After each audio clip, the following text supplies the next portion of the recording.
Speedrunning an intro here. I just learned about some of the most entertaining drama of 2024. I saw it through Evil Pinely's video covering the situation 2 weeks ago, and it is still going currently today. It's about the CEO of a parchment paper business losing his mind and having this whiny temper tantrum meltdown, all because he watched a TikTok video of a girl being cooked a meal by her father. When I told my dad I was going to be getting him the same pans that Gordon Ramsay has, he was so excited. I'm talking about the hex-clad pans, and today It's a super innocent video of this girl's dad making a meal, and the CEO of parchmentpaper.com was angrier about this than he would be if he walked in on his wife having sex with another man. Though it is quite the stretch of imagination to envision this guy, this lunatic, with any kind of companionship in his life.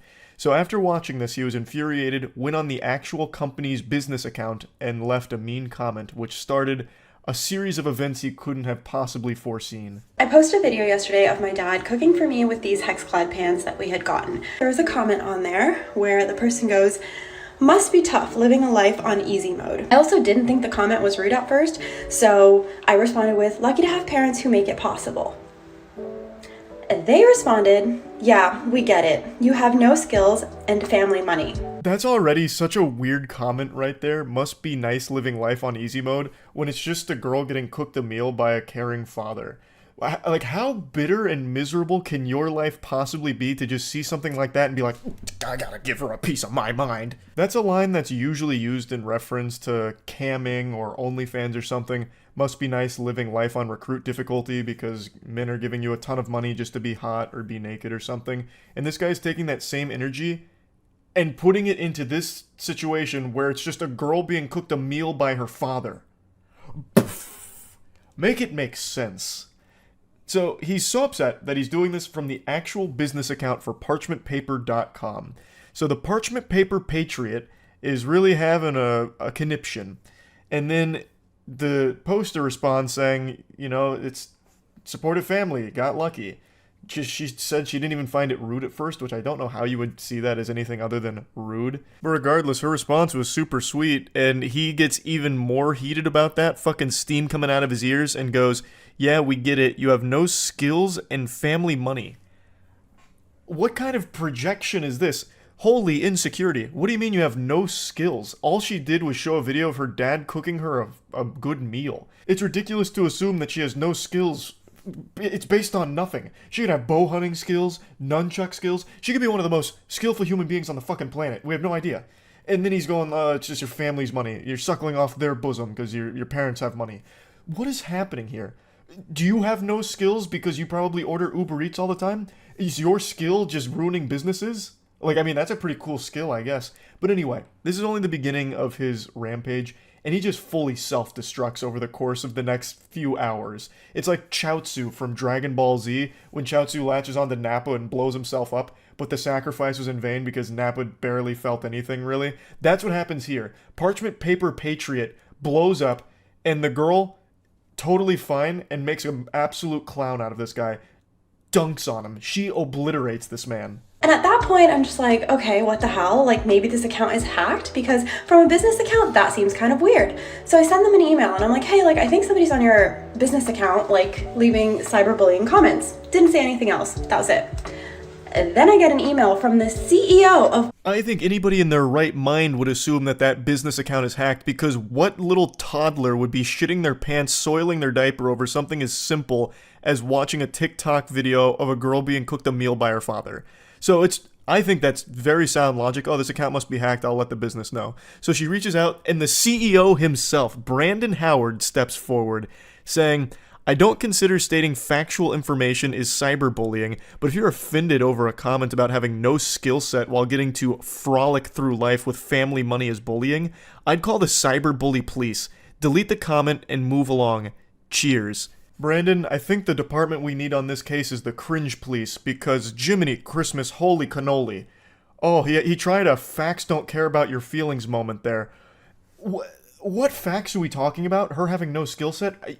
You have no idea who she is. You know nothing about her. All you watched was her get cooked a meal. I'm sure your parents cooked you meals at some point, right? Maybe they don't anymore because you're probably insufferable to be around, so they probably cut you off. I imagine that's the case, which is why you're so upset over this moment. I don't see at all how this would be indicative of her just frolicking through life, coasting off of her family's money. That's a unreal leap in logic based on nothing at all.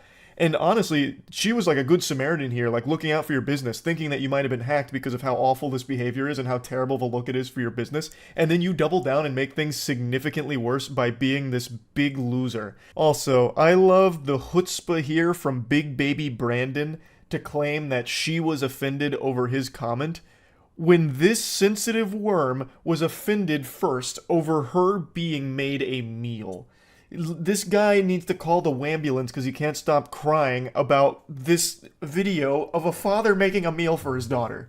Considering my parents literally grew up in mud huts, worked their ass off to get out of India, get us here, and get me to the position that I am and able to have a full-time job and a side career. Then he goes back to the page and goes, cyberbullying is even more funny, and the fact that you emailed us to tell us is actually hilarious. Enjoy frolicking through life and leave the rest up to us adults who create actual economic value without a trust. Yeah, leave the heavy lifting up to the real adults, like Brandon Howard, CEO of parchmentpaper.com. It's comical that the parchment paper guy is trying to act hard here. Like, I don't know what he expected to happen. He just looks so stupid, claiming that she's like a trust fund kid based on nothing. Literally nothing. All just gobbledygook here. All you saw was a video of her getting made a meal by her father. How could you possibly connect all of these weird dots? To me, it seems like the person who's really frolicking through life on easy mode is you, who has unlimited time in the day to respond to random people on TikTok and leave comments that just let everyone know that you're an outrageous asshole. Like, you must not be doing that well business-wise, if that's what it's boiled down to here. They did send me a legal notice. It came from info@parchmentpapers.com, and it says that they are really worried about the safety of their team, and if I don't remove the defamatory posts on TikTok, they will be taking legal action, which I don't believe it's defamatory because it's not defamatory at all. All she did was share his comments, which are public, in that email, his statements, all from his mouth. This stupid douchebag is just doing one of those desperate Hail Mary maneuvers when they have nothing else left and trying their absolute best to save a sinking ship from the holes that they themselves have poked in it. And it doesn't work, and it actually leads to him looking like even more of a clown, because she points out some pretty interesting things about this cease and desist. So yeah, like, I don't believe it's defamatory. I also don't believe you have a legal department because you signed it incorrectly. It says legal department at parchmentpapers.com. You forgot the dot. Did you forget to delete the part where it says like your contact information because you're using a template? And also, what's with the cease and desist? I thought it was CEASE. Who's doing your spell check? Good heavens, Brandon Howard did some ayahuasca and tried to send a cease and desist and lost himself somewhere in the sauce. So apparently it was signed incorrectly from legal department at parchmentpapers.com. And then here's some more information on it, I suppose, where he left in your contact information in brackets. So, as she points out, that means he's most likely using a template here. That is actually that shit on a teleprompter where it's like, wait for applause, and you say it out loud, and you're like, ugh, I made a big boo-boo, because I wasn't supposed to read that. He fucking left that in. This absolute buffoon. And the goober doesn't even know what a cease and desist is. He did seize and desist. Holy shit. I think he's the only one that works at this company. Nobody else saw this before the email got sent out. His supposed legal department okayed this. If he does have a legal department, they need to be fired right now. They need to get fired yesterday, because that is a disgrace. That is not a legal document whatsoever. Fucking your contact information in brackets, cease and desist. You couldn't have made that any worse. This legal document he tried to send over is now more worthless than the parchment paper that he's built his life upon. Another day, another email. This time you decided to fix the typos. Congratulations. And you also told me you're fixing the typos. Very interesting thing for your legal department to say. Oh, brother, this guy stinks. She is cooking him harder than the meal that her father cooked her in the first place that started all of this. I love how he proudly calls attention to fixing the typos. Like a student in class, like, excuse me, teacher, I fixed the spelling mistakes in the cursive. Fix the typos just in case you couldn't figure out we're very serious about this issue, as your direct actions to intentionally harm to us. Oh my god, the grammar is diabolical as well. and our company is not being taken lightly. We expect action to be taken within 48 hours. See attached. It's probably a picture of Brandon Howard's butthole here going spread goatsy on her. So, this is clearly, again, written by someone that is lacking a 4th grade education. Brandon, I think your first hire at parchmentpaper.com, should be an English tutor for yourself here. This is bad. How you even attempt to run a business is beyond me. I guess they just let anyone into the parchment paper industry these days. But, yeah. So, Brandon again tries to strike back here, and again looks super dumb for it. But congrats on fixing the typos, idiot. But your cease and desist at the bottom, I saw that it said rocketlawyer.com. So of course I had to call them and ask them, is this a real legal document? And they said no immediately, and they said this looks like a phishing scam and you should probably not respond. Oh god, even rocketlawyer.com's shooting spitballs at Brandon now. Just saying that, no, it's definitely not real. It's probably a phishing scam. Don't respond to it. Oh, what do you use the parchment paper for, Brandon? Honestly, it's almost poetic that the guy who owns a paper business can't read or write very well. I think that's poetic almost. Anyways, then you decided you're going to start using my work email, which is public, to sign me up for corn sites, for Scientology, but you forgot that those companies will actually send you the IP where the accounts were made from.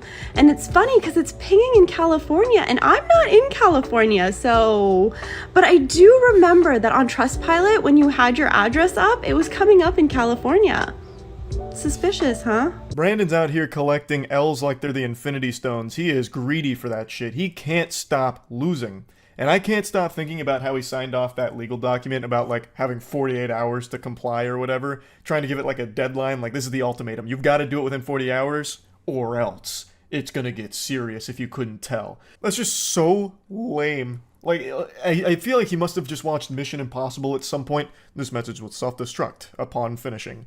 That kind of thing, and he tried to channel that into this document here to give like a sense of urgency, but it falls so flat. But you want attention so freaking bad because you will not stop talking about this. You are basically the only one who is still talking about this at this point. Since my initial email to you where I thought your company was hacked, I have not tried to contact you. At first, you were laughing and sipping Mai Tais on the beach, and then you were having crybaby sales because this was drawing you so much attention. So this video is only 3 days old, which is weeks after Brandon's biblical meltdown, and he's still going on about it. So this is a screenshot from his crybaby special, which, oh my god, the irony almost makes me sick. This fucking guy lacks self-awareness to an almost delusional degree. He is the only one that has been crying. He started with the waterworks and the French cries because he watched a girl get cooked a meal by her father. He is the crybaby. And yet he's still trying to push it on everyone else like they're the problem. Our thousands of real customers will appreciate this. On sale, custom dimensions on demand. Boy, howdy, Brandon. Custom dimension parchment paper? I'm out the door. I gotta get on that right now. All these real customers are probably just so excited by this. Nothing makes me believe in a company quite like them referring to their customers as the real customers. I'm sure there's probably dozens of them. Dozens. Your fake legal letters were not working. You thought it would be a smart idea to reach out to my boss at the agency that I work for and ask him to remediate the situation for you. You thought you could tell my boss to tell me to delete my videos. Just because you involved your business by commenting from your business profile does not mean that you get to include my place of work. Pathetic, slimy tactics from an absolute greaseball here. So he apparently contacts her boss to try and whine to him to fix it, which obviously didn't do anything. Brandon, this is so sad. This is so embarrassing. When all of this failed, you thought it would be a great idea to send me one more email stating that you will deal with it as you see fit, whatever the hell that means. And then you decided to add this banner to your website. I'm sure you think that this is when it gets so spicy. We do not support woke feminist cancel culture hate mob groups who do nothing positive in our community. On his official parchmentpaper.com website, this guy has lost his marbles. He's off his gourd right now. He's going sicko mode. Brother, what are you even talking about? All she did was showcase your comments and made fun of you. What is the woke feminist cancel culture movement here? You made yourself look stupid and people clowned on you for it, rightfully so. You are the problem. And also, didn't you just try one of those cancel culture maneuvers by contacting her boss and her place of work to get her in trouble because of you and your beef with her? How can you lack self-awareness to this degree? It's almost criminal, I would say. It gives me the heebie-jeebies. So, he's got this now proudly posted on his website at that point, and I also love how he says that she does nothing positive for the community. When you came out of nowhere, the negative Nancy, just saying that she lives life on easy mode and has no skills and relies on her family's money, all just because she had a video of her father cooking for her. What are you talking about? What positive shit do you bring to the world, Brandon? Now, I will say, that section right there is just so outlandish with the woke feminist cancel culture mob being on the paper's website. It's so over the top that I half believe that might actually be faked by somebody, and I also struggle to believe that Brandon would be competent enough to even put that on his website in the first place. I just don't think he has the capability to do that, and I really don't think he has a team around him. I think it's just him. So I think that one might not be real, but to argue against that point, his statements on the official Black Label Paper Instagrams echo that same sentiment about like the woke cancel culture mob and all of that shit. So there is a chance that it's real. There is a very good chance that it's real, but I do want to put it out there that I haven't been able to 100% confirm beyond a shadow of a doubt that it is, because as of right now, it's not on the website. But he could have just deleted it after backlash. But you continue to talk about it, you continue to make stories about it, and you continually want the attention. As if all of this was not enough, you decided that you were going to start making all of your stories on your Black Label Paper account involving your other company now for no apparent reason. Take down another company, why don't you? So this is his other business that he's now calling in off the bench for this drama. I cannot imagine why he thought that'd be a good idea, but it's Black Label Paper.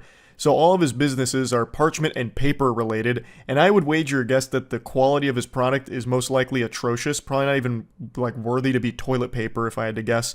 So he goes, all you fucking losers need to stop messaging us about a fake TikTok account made by then her and her dumb ass minions because her fragile little ego couldn't handle a couple smart ass comments on IG about skill set and money. I've never had the commie bullshit app TikTok in my entire life. A bold-faced lie. Also, why would you be posting this on your business account again? Like, your real customers that didn't know about any of this are now being made aware of it, and you look so weak and pathetic in all of it. And tell that little... Oh my god. Oh, what? Oh, I can't even read these. Holy shit. Fucking losers, I swear, it's been 2 weeks almost and still have to deal with this childish bullshit. You are the only one keeping it up, by the way. You are the only one that still is doing this and engaging with it. No one else is talking about it. This drama it's dried up. It's gone stale. But he keeps putting it on people's radar. He keeps serving this up on a plate to us. He's cooking it for us. And we're eating it. He's doing it. He's the chef. She is too immature to settle this privately, and I'm not going to let some woke hate mob ruin my reputation because they live in some mystical fairyland of make-believe and think because they have 20k followers they're doing something in life. Clown emojis. I also can't help but laugh at how much he keeps trying to throw out woke, cancel culture, all of that kind of shit. Just a bunch of buzzwords that don't even apply here, because all that happened was she showed these comments from a laughably embarrassing CEO that he publicly made and then shared his email where he doubled down on it. That's it. It's all his fault. There's nothing else beyond that. And he just can't accept it. He can't come to terms with reality because he lives in the mystical fairyland. Like, he's in the fucking Narnia. Nobody else. It's just him. Here's another one of his posts, this time on a really cute background. He talks about Business Insider and some articles reaching out for a comment. Some fragile ego wannabe influencer IG about their lack of skill set and frolicking through life, where she got so offended and cited the woke hate mob smear campaign against me to get me canceled. Fake accounts were made by her delusional woke followers. He just keeps sprinkling that in there as much as possible, just trying desperately. I cleared up the reality of the situation with all three media outlets. It didn't fit their narrative either, which was to further extend the adult-children drama. God. So after 9 years in business, 3 business publications don't care about the good I've done and the help I give to people on a daily fucking basis. Yeah, I'm sure your parchment is invaluable. I'm sure you're doing a great service. You really seem like a stand-up gentleman. Their entire goal is just to hate people who try and do good. You really seem like you're striving to do good, Brandon. You really fucking do, brother. Yeah. What a saint. Oh, they demand respect yet do absolutely nothing to earn it and hate every person who doesn't bend over for their spineless agenda. If you're going to try and shit on me, my brand, business, and companies, you losers need a job, hobby, life outside of TikTok. Fucking losers in their 20s with an 11-year-old intelligence, but yeah, I'm the asshole. Yeah, you are the asshole, Brandon. Also, you're the one with the 11-year-old intelligence. You can't even read and write properly. You tried to make a legal department, like to cosplay as a legal department, and couldn't even get the emails correctly. Typos out the wazoo, and even in the ones where you fix the typos and even proudly proclaim that you fix the typos, you still make a typo. You suck. Like, you are the one with the child brain. Sure what your end game here is, and I'm not even sure that you know what your end game here is, but in your own words, I don't have time to bicker back and forth about some nonsense comments, nor is it my problem that you're offended over them. Yeah, that about sums that up. I think she did a great job of just closing the book on it with that final statement there. Fucking fire. I think this whole drama has been so wacky. Like, entertainingly silly. All over nothing. It started over nothing. Just a really insecure, sensitive guy who lost his mind. And couldn't help but do as much damage to him and his business's reputation. And very impressive stuff. I had to talk about this when I learned about it. Huge thanks to Pinely for showing me this, because this is gold. This is some of that, like, top tier drama. You know what I mean? So I had to talk about it. That's about it. See ya. I find it so fascinating how often people just film their own crimes or post on Twitter about illegal activities that they're doing, and then it eventually comes back to haunt them where they lose their job or get arrested. It's just wild that so often people have this complete lack of self-control and inability to stop themselves from saying or doing dumb, stupid things on Twitter. Like, posting cringe on Twitter has cost more jobs than the invention of machines. And today I want to go over a disturbing new case of gross shit. This was something that went viral a few days ago, but I've only just now caught up on it. It's really gross, and I actually think that this is a deeper onion than most people realize. I think that this was all a manufactured marketing campaign conducted by a shameless degenerate in order to get OnlyFans subscribers. So, let's take it from the top. I'm sure if you were on Twitter a few days ago, you saw this post floating around. This little bit of eyeball poison was getting dunked on by everyone around the globe. And if people weren't shitting on it, they were shitting themselves out of just pure repulsion. So the post is talking about how they're coming out as trans canine and talking about how they've been with 6 dogs. So they celebrate fucking dogs, and they double down on this, triple down on it, and have made it their entire brand identity now. Like, this is now their online presence, is being the dog fucker. And they're very open about it, talking about it, and trying to make it like some kind of powerful movement about why fucking dogs is a great thing. Obviously, I'm on the side of common sense here. Animals can't consent to having sex. Thus, you're not even having sex with the animals, you're raping them. You're a dog raper. It's called bestiality, and it's a crime. It's illegal. It's not something to be celebrated or encouraged. Now, I think the person behind this knows it and was making this as a giant post that would hopefully gather a lot of hoopla and put eyes on their content. Because even prior to this post, they were dropping nude photos, lewd photos, and just talking like about trying to monetize their sexual content. And then after this post got so much steam, they made a statement saying that this had cost them their job, they now no longer have a way of making money, so in desperation, they're saying fuck it and starting an OnlyFans.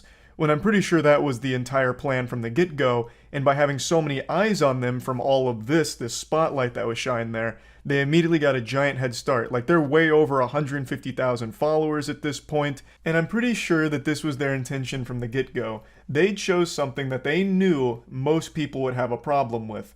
No one likes to see animals being abused, and no one likes to hear about animals being used as like sexual objects or sexual props for people in their content. It's like, that is beyond weird. So they are probably aware that by making that post, it would have gathered a lot of steam, which it did, and then they immediately went around with this narrative that they were fired. There's no way of knowing 100% for sure if they were fired. I take all of that with a grain of salt. And even the way they talk about it, like in that post they're saying they're going to sue everyone that got them fired, that just seems like a troll. That legitimately just seems like a weak, low-effort troll statement at the end there.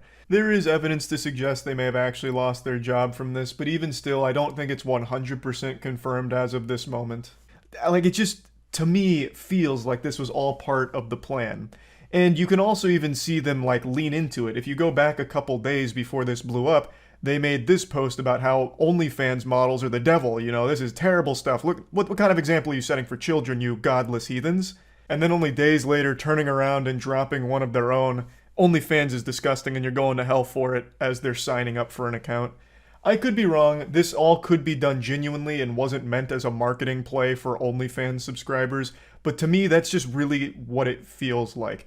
It feels like someone that is very aware of what they're doing and trying to capitalize off outrage and being the villain. I've said this a million times, but on Twitter, since everyone has unlimited access to every unhinged thought and person imaginable across the globe, you will always find people that agree with you. No matter how outrageous the belief, you will always find supporters. And that's exactly what's happened here. They now do have legitimate supporters backing them and the dog fucking stuff from other equally deranged animal fuckers. It's pathetic, sad, and it's just really depressing that this is actually succeeding for them financially. Now, if I'm correct and this is all just revolting marketing for their OnlyFans, it doesn't make any of this justifiable, excusable, and it doesn't make the whole situation any better. But it would at least be nice knowing that the person behind all of this isn't actually a danger to animals around them and having sex with them, as well as other awful things that they've been talking about recently. Though I do think that there is a possibility that this is all true and they are actually out there harming animals, and they're just spitting in the face of anyone with any level of human decency, making posts like this saying that they'll buy a wolf pup with their first OnlyFans check. Which is, of course, them not so subtly letting people know that they're going to be buying an animal for the sole purpose of having sex with it. They even mention that they're a size queen in reference to buying that wolf pup. So that's like something that needs to be like actually investigated, if this person is a legitimate danger or not to animals. Now, if I may, I'd like to turn your attention to another piece of evidence that I've collected in this case, and I'd like to present it to the court. So this is Exhibit D here. This is a post from them today, which is now seeming to champion for incest, talking about how having sex with your cousin is fine, it's all good, it's normal, and it shouldn't be like stigmatized and this and that. So this reinforces to me the thought that the person behind all of this is someone who is just trying to choose the most disgusting stances possible in order to attract as many tomatoes being thrown at them, so that way hopefully they can then catch a couple of like mentally unwell stragglers that are agreeing with them and then signing up to the OnlyFans. That's what this whole thing seems to me. Of course, I could be wrong, and this really could be someone that really believes in fucking dogs as well as incest, because they go on and on to try and defend this whole cousin sexual relationship thing. It's more really gross, repulsive stuff. But I just really do think that this is all just supposed to drive traffic to their OnlyFans through outrage. But yeah, regardless, the whole thing is horrible, the person is horrible. So yeah, that's about it. So yeah. When it comes to Twitter, I'll usually read a tweet, get a frown on my face, and then forget about it 2 or 3 minutes later, because Twitter is just a constant stream of the dumbest shit all the time. It's just an actual cesspool of diarrhea constantly flowing through it. But occasionally there are tweets that just stick with me. And there's one that's just been living rent-free in my ass for the last 2 weeks, and I just want to talk about it today. It comes from Seth Rogen. I'm sure you already know what tweets I'm about to mention, because I'm super late to this one, but I don't care. Just like puking while having a bad hangover, I've got to get it out of my system to feel better. So our story starts just like every other fairy tale, with a robbery in LA. Casey Neistat makes a tweet. So our cars got robbed this morning because Los Angeles is a crime-riddled third world shithole of a city, but tremendous appreciation and gratitude to the hardworking officers at the LAPD West LA, who not only arrested the motherfucker, but they got all our stolen goods back. That's about all there is to it. That's all she wrote right there. This fairy tale has a happy ending. Shrek gets the girl, case closed. Like, there's really not a whole lot to really dissect here, and you wouldn't expect this to be a controversial thing to say. His car got broken into, people got arrested, and they got their stuff back. I mean, that's a complete adventure right there. Like, the only people that could really be offended about a tweet like that would be the people that got arrested. Like, if they're on Twitter on their phone in jail, like, hey, fuck you, buddy. I would have got away with it, too, if it wasn't for that meddling dog. But then out of nowhere, from the top turnbuckle, comes Seth Rogen making a surprise appearance at WrestleMania on Twitter. I guess he's like the head of tourism for LA, because he got mad that he called LA a shithole of a city. That's what he took issue with. So Seth Rogen replies, "Dude, I've lived here for over 20 years. You're nuts, haha." Actually, I'll do the Seth Rogen laugh. Yeah. It's lovely here. Don't leave anything valuable in it. It's called living in a big city. Bro, just don't get your car broken into. It's that easy. It's called living in a big city. You should expect your shit to be constantly violated because you're living in a big city. Don't leave anything valuable in your car because you're gonna lose it. Duh. Dummy. Fucking idiot. This is your fault now. You're the one that is to blame for this. You don't want your valuables stolen? Don't leave them in the car in LA. LA is wonderful, but just expect all your shit to get broken into, so plan accordingly by keeping less valuable stuff in your car. Love LA. It's great. It's such a stupid thing to come in and say out of nowhere. Even Casey Neistat, who plays nice with everyone, is taken aback by it. He's like, what the fuck is this? It's so outrageously stupid. Very rarely will you see somebody defend LA like tooth and nail. Obviously, there's people that like LA, especially extremely wealthy people like Seth Rogen, who found crazy success there. But it's pretty rare that there's someone as delusionally off the mark so consistently like Seth Rogen, and this is the perfect example of it. He finds the one spot and the one opinion that almost no one agrees with. He's also just not really shy about showing that he feels superior to the average person. Like, he took personal offense that Casey Neistat said LA was a shithole, and then like shames him for being upset that his car was broken into. Bro, just get another car, get other valuable things, it's that easy. So Casey Neistat responds, "I can still be mad though, right? Feels so violated." Asking his permission to be mad, like, oh, if Seth Rogen says I can't be mad, then I guess I'm okay with it. So then Seth Rogen replies, yeah, you can be mad, but I guess I don't personally view my car as an extension of myself, and I've never really felt violated any of the 15 or so times my car was broken into. This dude is just leaving his car out like a candy bucket on Halloween, it seems. Once a guy accidentally left a cool knife in my car, so if it keeps happening, you might get a little treat. This is certainly up there with the wackiest, stupid shit I've read on Twitter from a celebrity. It's baffling that not only did his brain come up with this as a tweet, but it passed the filters that his brain has to post it. He's like, yep, this looks good. And he hit tweet, and it's still not deleted. And I'm glad it's not. I'm glad that he's just going to stick to his guns and leave this shit up. This is something that I feel is going to haunt him forever, because he is still getting clowned on to this day for this tweet. It's been 2 weeks now, and I don't think it'll stop anytime soon, because it is just that outrageously stupid. Because Seth Rogen doesn't view his car as an extension of himself, he's totally fine with people using it like a fucking fleshlight. They just treat his cars like a cum dumpster, and they dive right in, and Seth Rogen gives them a nice thumbs up, I suppose. And I'm assuming that extends to everything in Seth Rogen's life. As a lot of people have also pointed out, how does Seth Rogen feel about, like, his house? Is that an extension of himself? Because if not, why not just have a bunch of people go into your house, Seth, and take all your shit? Just let everyone have a field day. If your car's not an extension of yourself, your house, your property, it's not either. So I'm assuming he's just going to open his doors and let people come take all of his valuable possessions and high-five them on the way out, baby. I also love how he's defending LA by mentioning his car's been broken into 15 times in the time that he's lived there. That doesn't make people excited about LA, Seth, you fucking psychopath. Not everyone can afford to replace all their valuables after their car's been broken into 15 times, you goofball. And I also love that he closes it off by saying that one of them even left a knife in his car as a little treat, a tip. To me, that sounds like either a threat or they're trying to frame you for a crime. They fucking left a tool that they used at some other crime scene in Seth's car, and these fucking idiots just manhandling it, getting his fingerprints all over it, hangs it up on his fireplace mantle. Eventually the cops find it and connect him to some unrelated crime. Seth goes to jail for life or some shit. Like, I don't know who gets excited about someone leaving a knife in their car after it just got broken into. Like, it's just, the delusion here is unbelievable. So the conversation starts to fizzle out here, but it continues. Casey Neistat says, "I didn't get any treats, he just took the decorations for my daughter's 7th birthday party and left bloody handprints. Yeah, obviously he's not going to get any treats. It's not like the Tooth Fairy broke into his car and left him some money for what they took.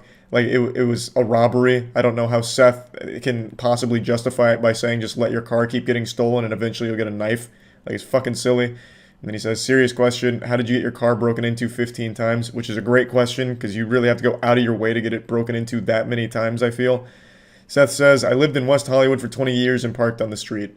Also, it sucks your shit was stolen, but LA is not some shithole city. As far as big cities go, it has a lot going for it. Yeah, especially if you're a burglar who knows what kind of car Seth Rogen drives, because apparently you can just go in there and take all that shit with no consequence, because Seth doesn't give a fuck. His car is getting broken into almost once a year at this rate. This is where the interaction stops, and you just have to wonder, what was Seth Rogen thinking? Like, who did he think this appealed to besides, like, the extremely rich Hollywood elites? Like, there's no normal person that's going to read that and be like, wow, how noble of Seth, just giving away his shit like that and accepting that beautiful knife. I don't know really what he was expecting to happen, but it got me thinking, what is the worst tweet I ever made? And I think I found it. I tweeted this back in 2019. I said, what the fuck, the chupacabra is real, he just fucked my grandpa. I don't regret posting the tweet, but I do really regret that I misspelled chupacabra. But anyway, I just wanted to talk about this because I've been thinking about it a lot recently, and yeah, that's about it. So yeah. Twitter is a place where fun and happiness goes to die. But people have talked about how shitty Twitter is a million times by now. I'm not going to be talking about that today. I'm not here to add another noodle to that spaghetti. Instead, I want to talk about my favorite moment on Twitter. And this is a classic. This is something that I still think about pretty often, and it puts a big goofy smile on my face. And I'd like to share it with all of you, just in case you weren't on Twitter at that time. And if you weren't, God bless you. Keep up the good work. But for those of you that may have missed it, I'd just like to bring it to your attention because this was truly one of the best moments on Twitter in my opinion. This happened in the crazy, wild, and wacky year of 2018. It was August 21st, and a young Charles White had only just recently celebrated his 23rd birthday. At the time, I hadn't even considered growing my hair out, how naive I was back then. A silly short-haired Charles in all his hubris took to Twitter on August 21st, as he typically did, just perusing and seeing what was going on, cruising the internet, when all of a sudden, his eyes were drawn to a developing story that was starting to really make waves on the platform. And the story involved NASA and a recently hired intern. Everyone shut the fuck up. I got accepted for a NASA internship. That's absolutely massive. That's huge. Like, that is a big accomplishment and something definitely worthy of celebration. Like, shit, I would be going wild too, ripping my shirt off and twirling it over my head if NASA even asked me to lick their toilet seats clean. So absolutely, I see the jubilation they were going through, but perhaps they celebrated a bit too aggressively. A while after the initial tweet, there was this response from a man named Homer Hickam, and he said something very simple: language. This is some shit like right out of a movie. One single word that changes everything, and it did. You see, on Twitter, most people assume that when there's just a picture of a person and they're an older person, that it's either a fake account or someone that they can just bully. I don't know why Twitter has that impression that old people just deserve to be bullied on the internet, but that's how it goes on Twitter, where everyone gets bullied. So Homer came in here and just dropped his cock on the celebration, just flopped his meat out on the fucking birthday cake here, and just said exactly what every teacher growing up would say when the class was getting rowdy: language. And the community didn't take too kindly to that, and especially not the original poster, who replied with this: "Suck my dick and balls, I'm working at NASA." This is one of those lines that would be on their tombstone, because this was a big mistake. Like Icarus, they had flown too close to the sun and were burning up now. Because they didn't just talk shit to a random person on Twitter, they said this to Homer Hickam, who holds the entire future of this person's career in the palm of his hand. It just like, his picture reminds me of Chris Hansen, and just like Chris Hansen, Homer Hickman has come out here and fucking shocked this person. Homer Hickman responds by saying, "And I am on the National Space Council that oversees NASA." You basically couldn't have chosen a worse person to say suck my dick and balls to. When it comes to their new job, they basically just told Jesus Christ to suck their dick and balls. It was a bold and foolish move, because our original poster here lost the internship. And it wasn't Homer Hickam who caused them to lose their internship. He didn't go to corporate, talk to the manager, and demand they lose it or anything like that. He didn't tattletale. They lost their internship naturally as a result of this conversation catching so much steam online. And Homer Hickam actually ran a blog where he talked about this, where he defended this person and elaborates a little bit further on the situation. So Homer Hickman seems like a fucking great guy. I'll go ahead and read his blog post to you now, which is unfortunately deleted, but it has been archived, so here it is. Social media. I love the way he starts this. It's like immediately professional, as if he's giving a full-blown fucking press release here to Twitter. Recently, it was called to my attention on Twitter that someone was being hired by NASA and that they were using the F word in a tweet about it. I'm a Vietnam vet and not at all offended by the F word. However, when I saw NASA and the word used together, it occurred to me that this young person might get in trouble if NASA saw it, so I tweeted to her one word, language, and intended to leave it at that. Soon, her friends took umbrage and said a lot of unkind things, but long after I was gone, as I immediately deleted my comments and blocked all concerned. Classic Twitter, bullying this guy until he just deactivates his shit, not surprising. Later, I learned she had lost her offer for an internship with NASA. This I had nothing to do with, nor could I, since I do not hire and fire at the agency or have any say on employment whatsoever. As it turned out, it was due to NASA hashtag her friends used that called the agency's attention to it long after my comments were gone. Again, classic Twitter. They thought they were helping, but they made it significantly fucking worse. It was all of her friends spamming NASA, which showed them the initial tweet of this person being extremely fucking hostile to a high-ranking NASA employee. So, excellent work, Twitter. We did it. She reached out to me with an unnecessary apology, which I heartily accepted and returned with my own. After talking to her, I am certain she deserves a position in the aerospace industry, and I'm doing all I can to secure her one that will be better than she lost. I have also talked to the folks that had to do with her internship and made absolutely certain that there will be no black mark on her record. Signed, Homer Hickam. It would have been such a power move and a huge mic drop if he didn't sign Homer Hickam and instead just ends it with, suck my dick and balls now. This guy seems like a real fucking class act. He gets absolutely fisted, his mud tunnel stretched on Twitter, unjustly, since he was literally just looking out for them in the first place by saying, hey, language, you shouldn't be saying NASA and fuck and suck dick and balls all in the same thing. NASA probably doesn't like that. Literally just looking out for this person and got nothing but hostility in response and having to deactivate his shit, and he still goes out of his way to try and help the person. That right there is a great guy. Now, from everything I've read, they never got the internship back, though they are still pursuing that field, and they were qualified for the position and still are qualified, but they no longer are offered that internship at NASA, and that's pretty much where the story ends. I just thought this was a truly fucking wild ride since I watched it happen in real time for the most part, and it was just so fucking crazy to see it go from like, I'm so happy, suck my fucking cock and balls, loser, I'm on NASA. Oh, there goes my internship. Just like this, it was like a full 4-act play, and it played out beautifully. And it was just great. So I just wanted to share that with all of you in case you never saw it, didn't know about it, and yeah, that's really about it. So yeah. This is the most hostile comment section on YouTube, and I feel like I can say with a high degree of certainty that this is the longest argument ever in a YouTube comment section, lasting an entire year and spanning roughly 500 some replies. Now, with this kind of anger, you would expect the video to be some kind of politically charged video, or maybe somebody said anime should be illegal or that lollies are a crime, something that really puts a hate boner where someone's flaccid cock once was. But what if I told you that the video that all of this is taking place on, the most aggressive comment thread on YouTube, was actually on a Paper Mario song? I'm going to take you on a journey through this war zone here. We're not going to read every reply just because there is so many. This thing's longer than the fucking Bible, honestly. But we're going to go through the big parts, the big moments here in the manga, make sure we get the gist of what's going on, because this may be one of the greatest stories ever told. It's got it all. It's got a little something for everyone. A story of betrayal, violence, love, terrorism, action, drama, mystery, and most of all, Mario. Chapter 1, The Catalyst.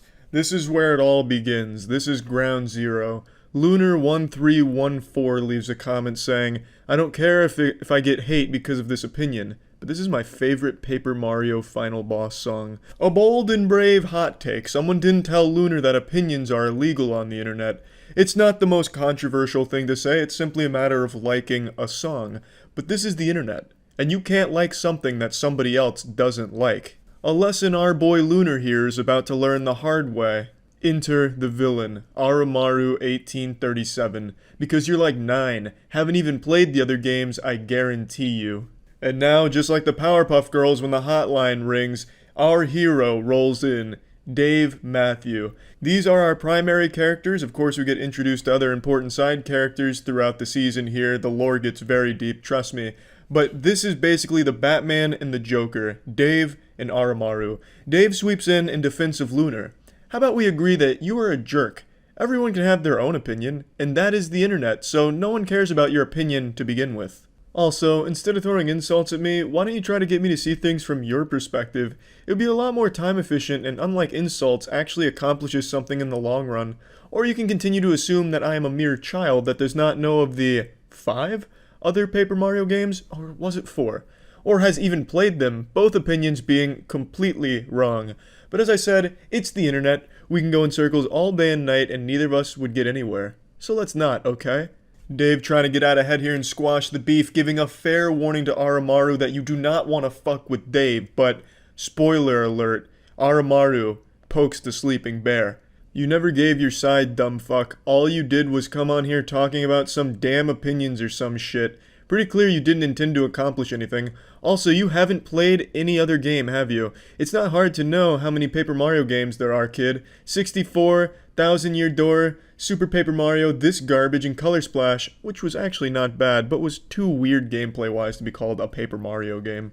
And it's this comment right here that makes a good boy go bad. You do not question Dave Matthews' understanding of the Paper Mario franchise, and you do not do it on a public forum like this, and be an asshole about it. The opinion haver that started all of this comes back in here, kicks open the doors to the Church of Paper Mario with tears in his eyes like he just watched his parents having a fight, saying, all I said was, this is my favorite final boss song in the Paper Mario series, but it turned into a huge fight and I don't understand that. And then Aramaru hits him with a hard dose of reality. You said you don't care if you get hate, so obviously you do understand, dumb fuck. Unfortunately, Lunar just doesn't understand that his initial comment was like the assassination of Franz Ferdinand, and now he's started a massive war. And in war, Lunar, there's casualties. I know you can say whatever you want, but please, can you please calm down and make a nice comment to people? Like I said, please not say about 1,000 cuss words with this reply, please. It's not hurting you to read a quick fuck. Look, I'm understanding everything you're saying. I'm just here to calm you down. Not everything in the world is solved by anger.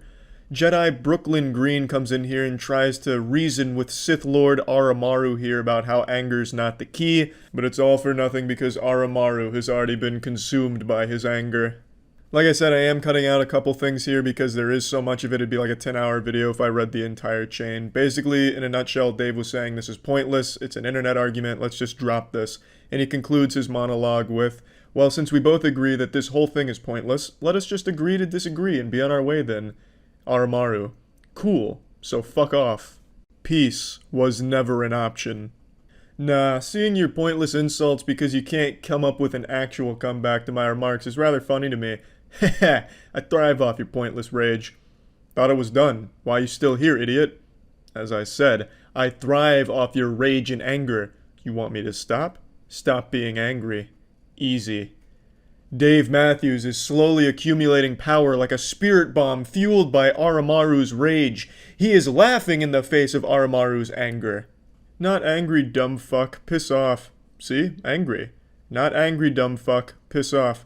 I see that you're running out of comebacks. I can give you a few if you need them. Dave, of course, being one of the world's leading comeback dealers. Not stressful, you're just annoying, lol. And there's plenty of music better than this shit, even from Color Splash. Uh-huh. Why don't you go back to your 1,000-year-old game and super overrated Paper Mario game? Your screen, oh boo-hoo, let me play a sad song for you on the world's smallest violin. Oh wait, I broke it. If this was done, why did you reply? Metal Mario coming in here just spitting straight venom in the face of Aramaru here, lighting him on fire with the world's smallest violin comment. Nice try, dumb fuck, but I haven't even played any Paper Mario games except Color Splash.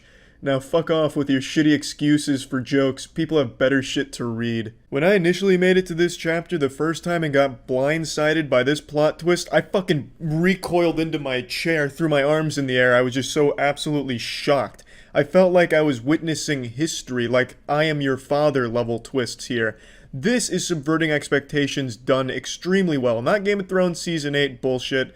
This is how you surprise a reader with a narrative plot twist. Who could have seen this coming? If you remember back to the genesis of this whole mess, it started with Aramaru melting down and breaking shit in his room over the fact that somebody liked a Paper Mario song he didn't like, and then accuses them of not having played any of the other Paper Mario games, and then only a short 100 replies later, he himself admits he's only ever played one Paper Mario game, and it's not even this one. It's so fucking remarkable. What an incredible twist. That is character development right there. Now we're getting a little bit of the origin story of Aramaru here, which only makes him even more mysterious. Well, I see my sympathy was misplaced. You seriously judge a game on what other people say about it? You sure have missed many a good game. Also, shame on you. Don't give out criticism if you don't actually have the knowledge to back it up. It's just stupid to say something's wrong and then give no evidence at all to support your theory. And that's researching 101. This guy Reddits. Also, it appears that you really do only know how to spit out insults. I'm gonna have fun with this. Hello again, my old friend. I see you're here to argue once again. Too bad this will end with you weeping, because your argument is less than the dust I'm sweeping. But you will not give up yet, because you don't realize that it's the internet. The internet. So you might as well be voiceless, as all arguments here are practically worthless. Dave Matthews goes full Robert Frost here with this personalized slam poem to Aramaru. I get that it's supposed to be a Sound of Silence parody, and it's executed wonderfully. A special song poem about the argument you still persist on despite the flaws in your argument. P.S. You still haven't told me what your favorite song in the series is. Did I ask? No, bitch, I didn't. Fuck off. Shut the fuck up. I didn't even read what you said because I just know it's dumb as shit, lol. Come on, man, he took the time to write an entire parody song for you. The least you could do is read the lyrics. For about 4 days, there was peace in the comment section where people were going over things they liked and didn't like about the game, and then Aramaru comes in full fury here, pitchfork in hand, ready to slap shit around. He reignites the argument by saying, "Obviously do if yo pussy ass won't just leave the conversation." Dave says, "Ha ha ha, now I remember why I stick around. I'd love to see what kind of pathetic retort and comeback you are going to make at me that I can easily tear apart. Really, it is rather satisfying to see what you come up with." Once again, there was a truce called in the comment section for about a week, and then Aramaru came back, and Dave immediately noticed. He's like the NORAD defense system, able to hone in on Aramaru's presence and then attack. "Oh, hello there. Ready for round 2, my little whiny failure? Round and round the argument goes, when will it stop no one knows. That meme has been dead, fucking idiot. I'm ready for you to piss off, you worthless fuck. I did not drag your pride through the mud and make you look like a brainless, arrogant maggot. You did. You destroyed your own argument. You ignored the statements that made you look like a fool. You chose to spit out nothing but insults. Your fault. Your stupidity. Deal with it. Or stick around and continue to look like a moron. It's entertaining. And besides, we win either way. And you lose either way." Dave hits him with some kind of superhero monologue right before he throws the bad guy in jail. And Aramaru says, "Don't care to read your arguments, lol. As a matter of fact, I only read the first reply, lol. Quit wasting my time and fuck off." "Then you are nothing but a bottom barrel fool who will have no success in life. As I said, you don't bother to defend yourself at all. That makes you an idiot. Also, why should I? You have no power here and you never will. The fact that you think you do just displays your idiocy for everyone. Besides, I already gave you the requirements for my departure. Or are you incapable of reading as well, my little maggot?" Everything Dave has been saying thus far sounds like the Rick and Morty copy pasta from Reddit. I mean, I think Dave is in the right here because Aramaru is a huge fucking asshole, but man, he's really going about all of it in a terrible way. A month goes by. Is he finally gone? Yeah, he is gone. Is he gone if your dumbass would just quit replying? I didn't even read shit you said. I told you that I would only leave if you either apologized for being rude, or if you went 10 comments without swearing. You are not good at remembering things, are you, my little maggot? Hello, little maggot. Just letting you know that I am still in this comment chain, just in case you thought you were rid of me or that you actually won this argument. Okay, bye now. This was after a month of him not replying, so Dave just really wants to continue this, and nothing makes me more uncomfortable than reading Dave keep calling someone my little maggot. Like, this must be how it feels for some girls when they hear the word moist. Every time I read him saying my little maggot, I just get like tingly and uncomfortable and break out into like a little profuse sweat. It's just yucky. I feel like I'm reading some old woman's fanfic where she's describing some weird sexual intercourse she had at a biker bar or something, and it's just making me uncomfortable. I don't know why he keeps calling this guy my little maggot. I don't give a fuck where you are, dumb bitch. Just like no one cares about you, my little maggot. This will be the last time you see Dave with this kind of confidence, because he's about to meet the actual muscle here. Mr. Hater. If Oromaru was a supervillain, then Mr. Hater is a fucking turbo villain. He's a galactic villain, a universal threat, a divine being of villainy. I don't even know what to call him, a fucking raid boss of villainy. Because he comes in here and just starts slapping shit around. He's a big asshole as well, of course. But he brings Dave to his knees here. This is like when you're reading a comic book and the hero's in trouble. So Mr. Hater comes in here with a full chub, full erection, red alert. He calls out Dave in front of the entire classroom. I see you have a superiority complex and are very self-centered. How very hypocritical. You're no better than him. Guess I gotta clean house and deal with little keyboard warriors like you myself. That is honestly like some Marvel's Thanos shit right there. Dave is still riding the high after he seemingly defeated Oromaru, so he replies to Mr. Hater with a large amount of confidence and a bit of arrogance, saying, Heh, you poor naive fool. When did I ever claim that I was better than little maggot? That I'm better than you? Oh, to live in your little fantasy. Can you not see what I am doing? Or are you just as blind as he is? Of course, I can tell you're cut from the same cloth as my little maggot, so I'll humor your attempts at insulting me and everyone else present. Let's see how long you last. Dave's still under the impression that he's the king of this Thunderdome, but what he hasn't realized yet is Mr. Hater's not locked in here with Dave. Dave is locked in here with Mr. Hater. Oh, I know your intentions very well, and I intend to stop it. I mean, what the hell is wrong with you? Just look at your comment, you poor naive fool, to live in your little fantasy. These are things that a narcissistic, self-centered man-child would say. How am I or anyone with half a brain cell supposed to take you seriously? There's a reason the other guy left. You won't last long, Dave. You won't last long because underneath all that bravado, you're just a sad little boy with delusions of grandeur, who, by the way, can't talk for shit. So here's a piece of friendly advice. Turn away now and stop wasting Oromaru's time, because if you don't, by the time this is over, you'll be my little maggot. No response. Guess I must have hit one of your soft spots, Winky. So you actually have some bite, do you? Good. Let's see what you've got.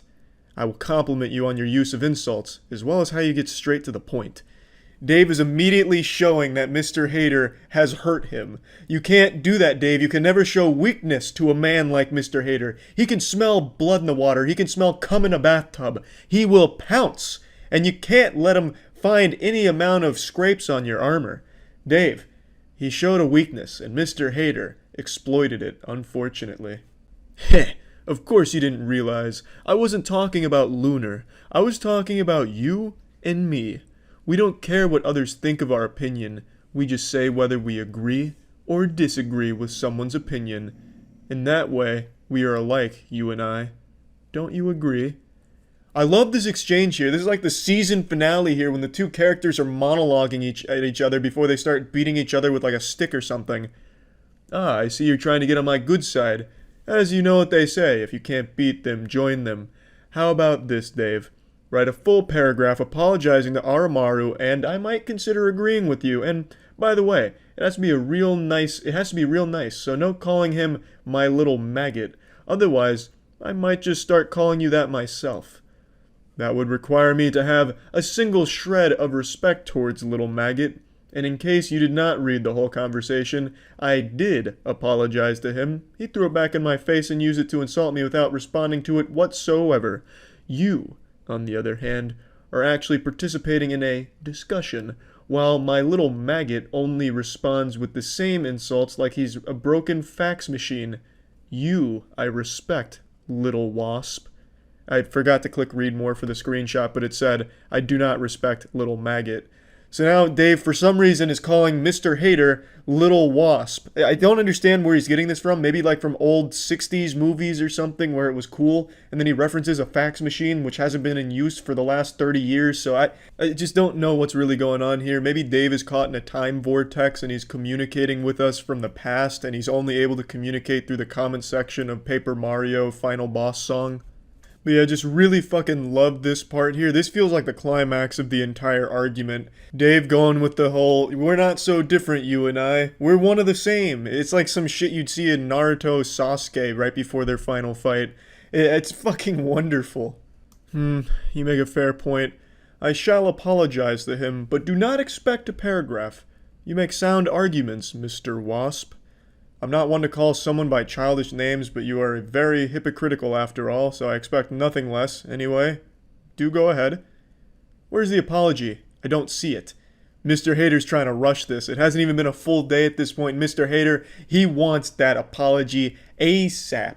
So now you can see Mr. Hater has assumed control of this entire argument. The entire tone has shifted here, and now Dave is at the mercy of Mr. Hater, and he wants his homework. Do not rush me. It's been 2 days now, so no excuses. You aren't going to apologize, are you? I figured as much. If you wish to continue arguing, then be my guest, kid. Dave is starting to panic a little bit. He doesn't want to write this apology because he does not respect Aramaru, but he is afraid of Mr. Hater, so he's caught in between a rock and a hard place here, and he's treading water in the comment section. 1, I have a life at the moment. 2, you need a little bit of patience. 1 word. College. You don't go to college, David. Then you clearly set your expectations of me far too low. A shame, really. I thought you would be smart enough to not do what little maggot did. Stop lying to yourself, David. How about you tell me what's actually going on? College, as I said before. Do you not listen, or are you refusing to believe that I have a life outside of this? Now, if you excuse me, I have a music class to attend.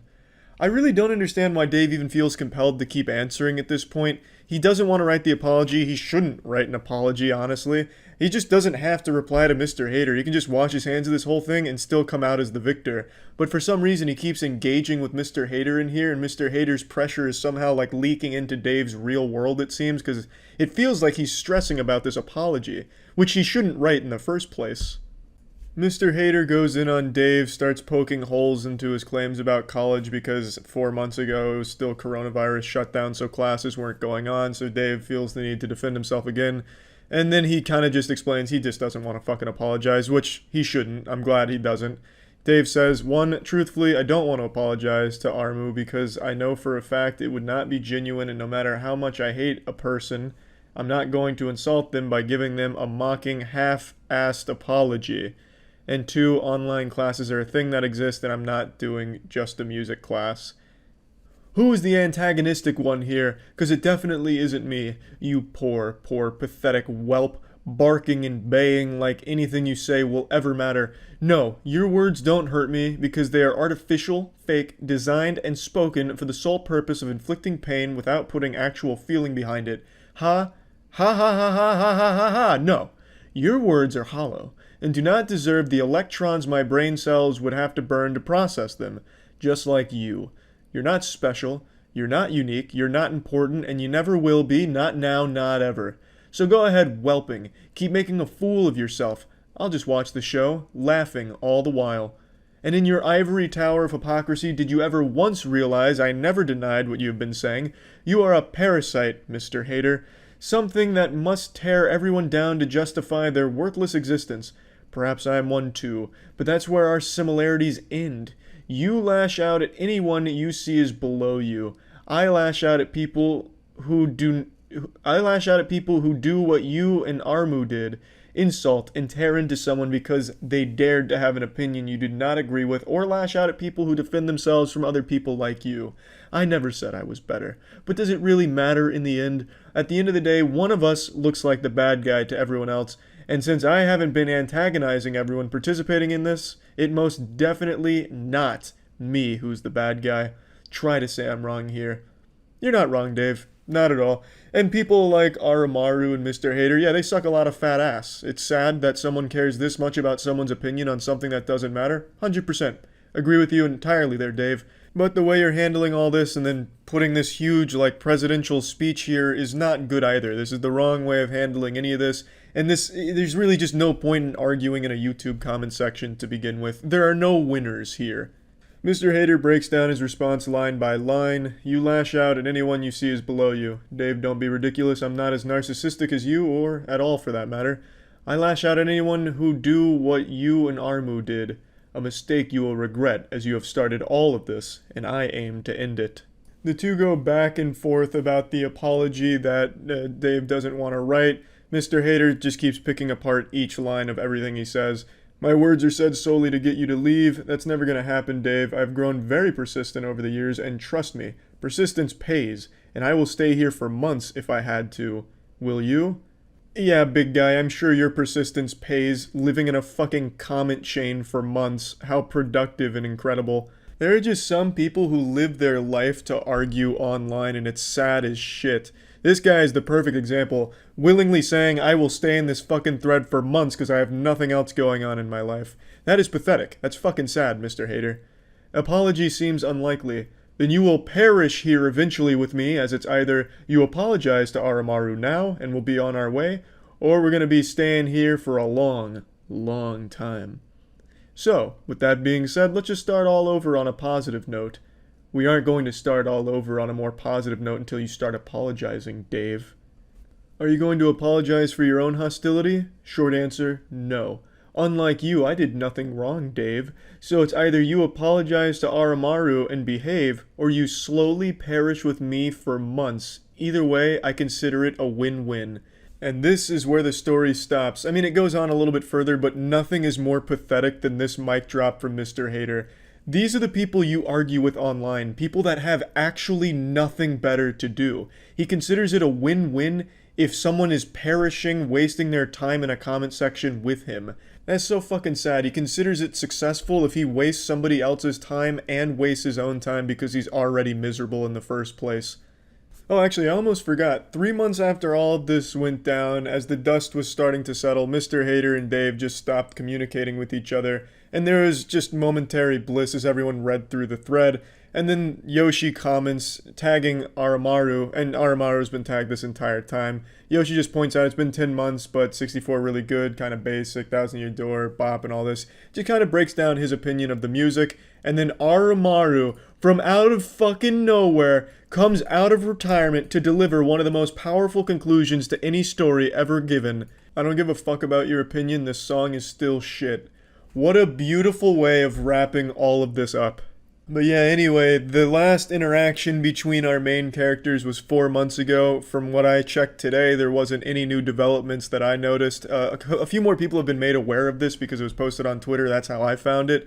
And this has just been truly a joy. Delightful to read through. So just keep all this in mind next time you think you're confident enough to leave an opinion on a Paper Mario song. That's about it. See ya. No one likes Twitter. Twitter is trash. We all know this. It's not a hot take and it's not exactly brave. No one's going to sit there and applaud me like, hey, Charlie's really finally saying what everyone else is too afraid to say. No. Everyone knows Twitter is probably the worst social media platform to ever exist. The more you engage with Twitter, the more likely you are to throw yourself into an oncoming train. But just like everyone else, I become a little zombie and check Twitter every now and then just to scroll through and see what's going on in the world and the people around me, what's going on with all of them. Twitter's a lot like my asshole. It's stinky and full of shit, but I can't help but play with it sometimes. And this morning I got up and I checked Twitter, and something just immediately made my day worse for having read it. Twitter is the real-life equivalent of the chapter black tape from Yu Yu Hakusho. This is an obscure, turbo weeb shit reference, but in Yu Yu Hakusho, there's something called the chapter black tape, which is just a collection of all of humanity's most horrifying moments, just this phase montage of like war crimes and horrible, horrible shit. And when someone watches that tape, they begin to hate humanity and are convinced that they're not worth saving, that humanity doesn't deserve to survive. That's what Twitter is. But instead of like showing you horrifying crimes, it shows you horrifying takes and convinces you that the world is too stupid and humanity's not worth saving because we're too fucking dumb. This is the tweet that really greased my ass first thing this morning that I want to talk about. Hot take, but I feel once you've reached this level of wealth, maybe you should be using said wealth to benefit the impoverished and not use it to recreate a show that is a direct critique of the exact thing being done here, but hey, that's just me. This is in reference to mrbeast and his upcoming Squid Game video. This is not a hot take, this is a dumb take. This is what scientists call posting cringe on Maine. This is a stupid fucking statement. Squid Game, the actual show, cost $21.4 million to make. That money could have been used to help the impoverished in the community, but it wasn't. It was used for entertainment. Interesting. It decides to critique society while also participating in it. Very curious.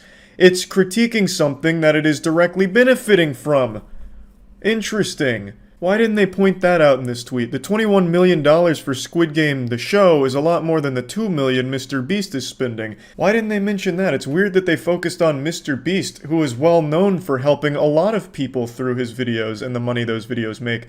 What's interesting is, the Squid Game money and all that's generated for Netflix will never go to helping people, but mrbeast making this Squid Game video and the money that will make will directly go to food banks that mrbeast owns and helps people with.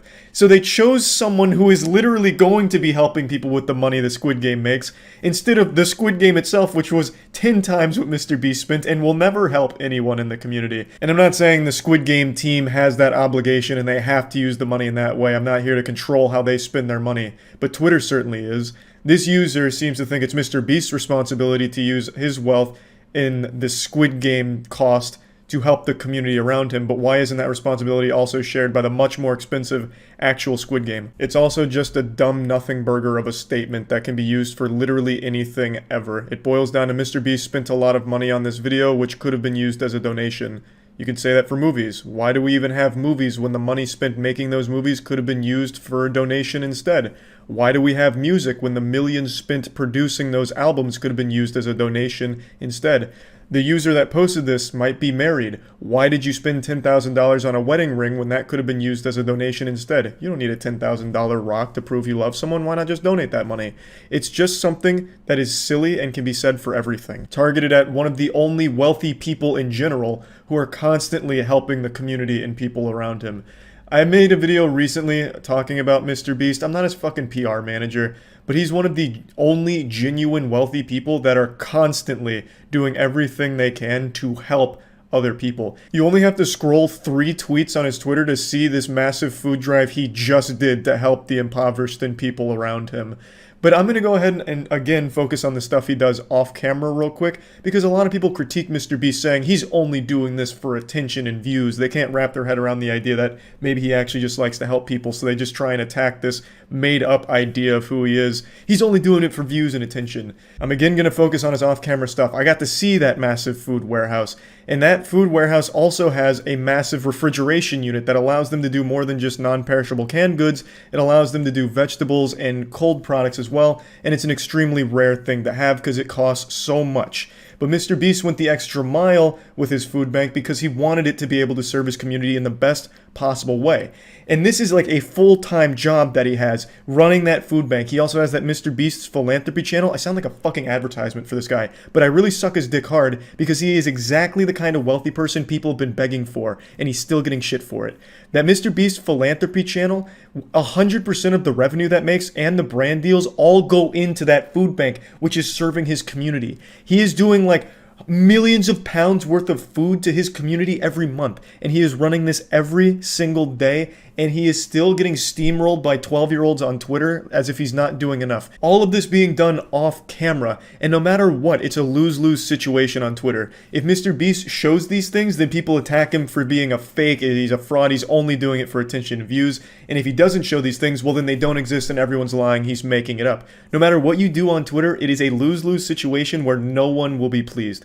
Twitter's a platform that is only there to be negative, bully, and shit on things no matter what, because that's the most engagement. That huge fucking dopamine hit of the extra 5 hearts on your shit just makes that cock rock hard, baby.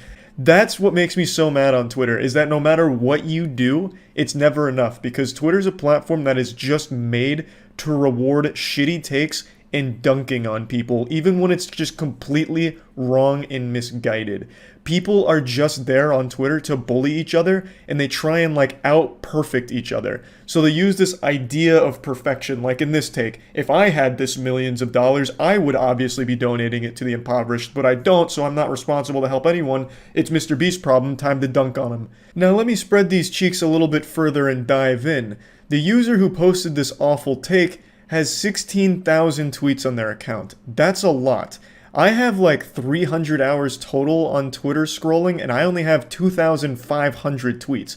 So let's just go ahead and be really generous and say they have doubled the amount of time I've spent on Twitter. So they have 600 hours worth of Twitter scrolling. There's so much more you can do to help the community than just donate money.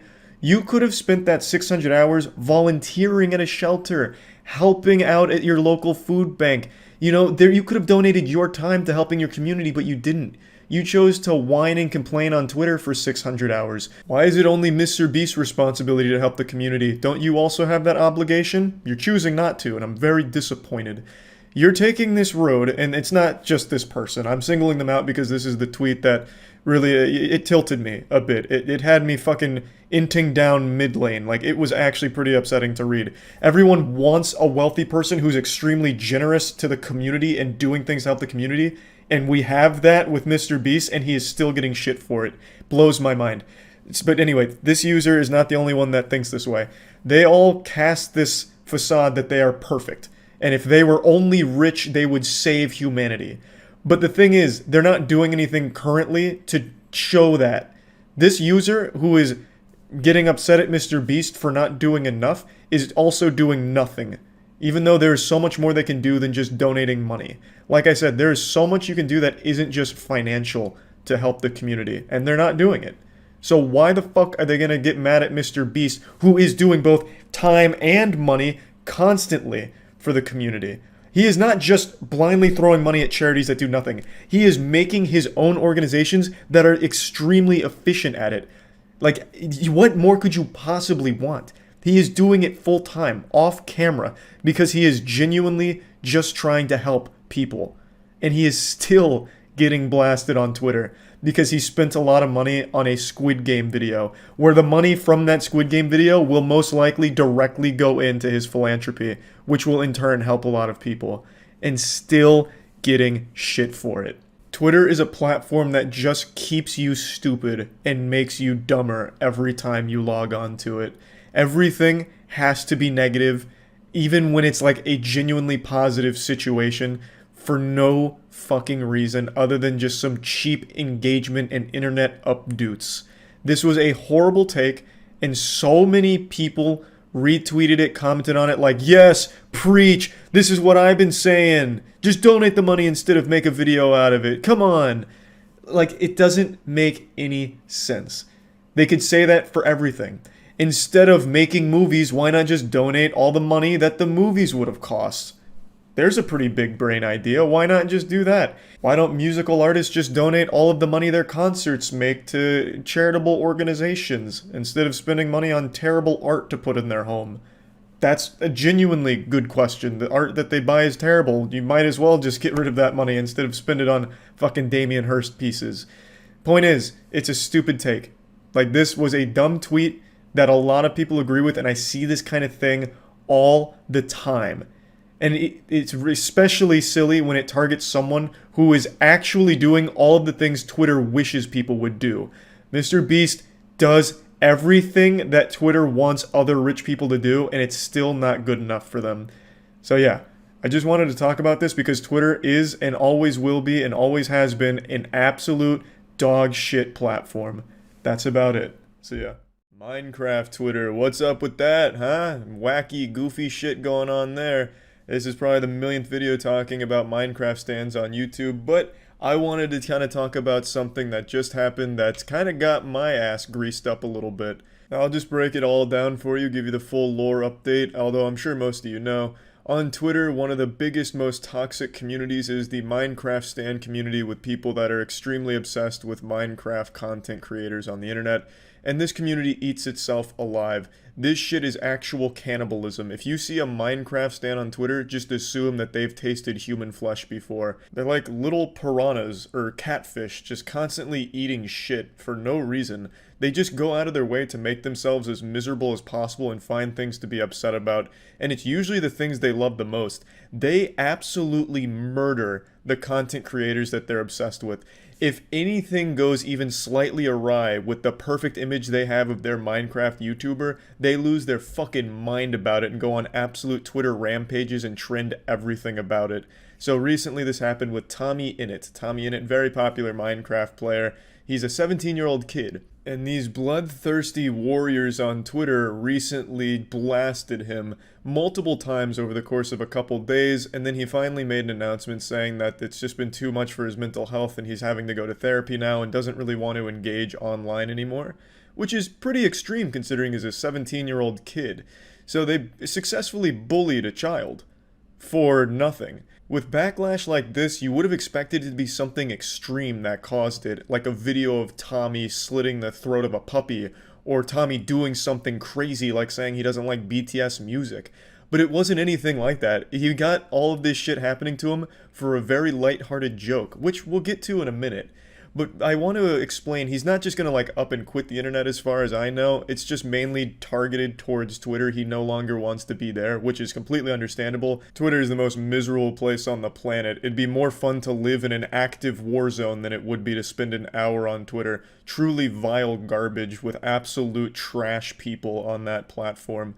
And I want to explain one more time just how ridiculous the Minecraft stans can be. There's entire pages dedicated to just keeping track of what Minecraft YouTubers are listening to on Spotify at all hours of the day. So when it gets to a song they like, they can make 50 tweets about how excited they are that their favorite Minecraft YouTuber is listening to it. It's extremely unhealthy. And then they'll turn around and go from this, the worship, to absolute hatred and vilifying them and calling their favorite Minecrafter a demon and a Satanist, a racist, a homophobe, all kinds of truly deplorable titles that they'll just immediately snap onto them. Just absolutely wild stuff. Is extremely sad to see. One of the saddest things though in particular, and this doesn't really have anything to do with the current situation, for a while there was a trend among Tommy Innit stans and Tubbo stans to sexualize both of them and make them have like romantic fanfic together, despite both of them being underage. So it's really bad stuff that has come from these stans. Of course, not all of them are like this, nor are they all horrible people or anything like that. I'm not trying to make just a pure generalization, but it has led to so many horrible things for the content creators and really Twitter as a whole. Pretty much anytime anything happens with a Minecrafter, it trends #1, blocking out actual important things in the world. So it really is truly just an overall detriment to have this level of celebrity worship be commonplace and normalized on Twitter. I really think parents need to do a better job of raising their children and monitor their online activities, because what's happening is these YouTubers are unintentionally raising a whole generation of kids. And if it's not the YouTubers doing it, it's the children in the fandom raising other children on Twitter to join the fandom like a fucking cult. It's like Lord of the Flies shit with children raising each other, which is why you're having things like this happen. So let's get to the Tommy Innit situation that brought all this up. And it really wasn't just like one thing in particular, but it really started when Tommy made a joke about Jay Schlatt. The tweet's been deleted and I actually can't find a screenshot of it, but basically he replied to a tweet saying like, Jay Schlatt's a bad guy, mockingly. And then the Minecraft stans got really upset about this, so they trended something called Tommy Neg, meaning Tommy negative, so it was just them shitting all over Tommy to make it trend, so you could just see nothing but shit on Tommy, because they didn't like that he was making light about Jay Schlatt. Jay Schlatt is apparently a very problematic figure in the Minecraft community. I don't know what the fuck he did, but it sounds like he must have beat up everyone's dad and then fucked all of their moms in that community. They hate him. They have labeled him every awful thing that you can possibly think of, from a racist to a homophobe to a Nazi to a transphobe. all of it has been slapped onto Jay Schlatt. I have no idea what the fuck went on there, but then the community got riled up and they were trying to cancel Tommy because of his friendship with Jay Schlatt. Basically, what stans want is complete control over their favorite Minecraft creator. They want to treat him like a fucking doll or an action figure that they can move around and do what they want. Like, they're the puppeteers and they're the marionette dancing on the strings for him. So they wanted him to end his friendship. They were talking about how hurt they were by Tommy. I swear to God, if they found out Tommy's mom made an offensive joke in the late 80s, they would demand Tommy kill her in order to earn their forgiveness. It is wild how much control they want over the Minecraft content creators. I honestly don't know how more of them haven't snapped at the stans and how some of them even encourage the behavior. They get eaten alive by it. They're literally encouraging a swarm of locusts that peel their fucking flesh off at the drop of a hat over nothing. I don't know why it isn't taking a firmer stance. I understand there's not a whole lot of things you can do, and I know a lot of them do try and be responsible with the stans and like the power of it and try and point out bad behavior. But I think just a blanket statement, just completely fucking stop standing, you know, just block every stan or something, like I don't know. But it's only with Minecraft. mrbeast is 3 times the size of even the biggest Minecraft player, and he has none of this shit. mrbeast community is like the nicest on the internet. They're constantly uplifting each other, aside from the people that try and scam. But, I mean, that's always going to happen. I mean, especially nowadays with like NFTs and shit. You can't do too much about that. But mrbeast community is significantly larger than any Minecraft community, and you don't see any of this from them. So there's clearly a way of doing it. It's just, I can tell you the way they're currently going about it, which is like encouraging it and like nodding at it, like, hey, maybe trend this on Twitter, is the wrong way of doing it. Because then you'll have shit like this happen, where a good guy like Tommy gets fucked in the ass by the community. It's crazy. But again, I'm getting sidetracked. This is actually a pretty passionate topic for me because it's so unhealthy both for the Minecraft player and the people that obsess over him. It's not good for any of the parties involved here at all. They're both constantly like a parasitic relationship and constantly miserable because of it. But anyway, so after this whole Twitter debacle with the Jay Schlatt joke, Tommy had a stream. And in the stream, the chat went nuts. In the stream, he asked the community to educate him on some things and just shed some light on some topics he wanted more information about. The chat was constantly calling him homophobic, questioning why he wasn't more politically active, as if that's his responsibility to be a fucking political activist for you. He's a Minecraft player. He doesn't need to, also go with your exact ideals on how things should be in the world. Tommy has done everything he can to go out of his way to be as inclusive as possible to everyone from every community. I think he's an actual really good guy. And to be completely shit on, even though he's done so much for so many people, is just absolutely repugnant. The chat from some of the shit I've seen was awful. And during the stream, that's when he mentioned that the bullying on Twitter has just gotten too bad and he's getting therapy now as a way of coping with it and getting over it to try and be a happier person in light of all of this shit. And to no one's surprise, Twitter didn't lay off the gas. In fact, they used this against him, mocking him for getting therapy. Some of them even saying he has no right to get therapy. He's not a victim. The people he hurt with his friendship are the victims, and the jokes that he's made, those are the victims, not Tommy, so he doesn't deserve therapy. I wish I could find some of these tweets that I was reading, but unfortunately a lot of these cowards deleted them now after more people became aware of this awful situation they created. But it is really some of the worst things you can imagine from a community that's supposed to be all positive and all about educating Tommy on how to be a better person when they themselves are horrible people. Horrible people, the things I was reading. And then the weirdest thing is, like, I'll click on some of these and then I'll read some of their tweets and it's absolutely awful. It's just hateful. Like, on this one in particular, there's this tweet. I don't know if this is a joke or not, but even if it is, then you're an absolute hypocrite because you're mad at Tommy for jokes that are insensitive and then you'll say something like this, and that's okay. You even use a homophobic slur, and apparently that's okay for you to do. Like, I don't get it. It's like these Minecraft police officers, professional Twitter warriors, are actually not that great of people themselves. As always, don't go harass anyone in the video or anyone that participated in any of this. Don't do that shit. That makes you just as bad, if not worse, than the people that actually participated, so just fucking don't.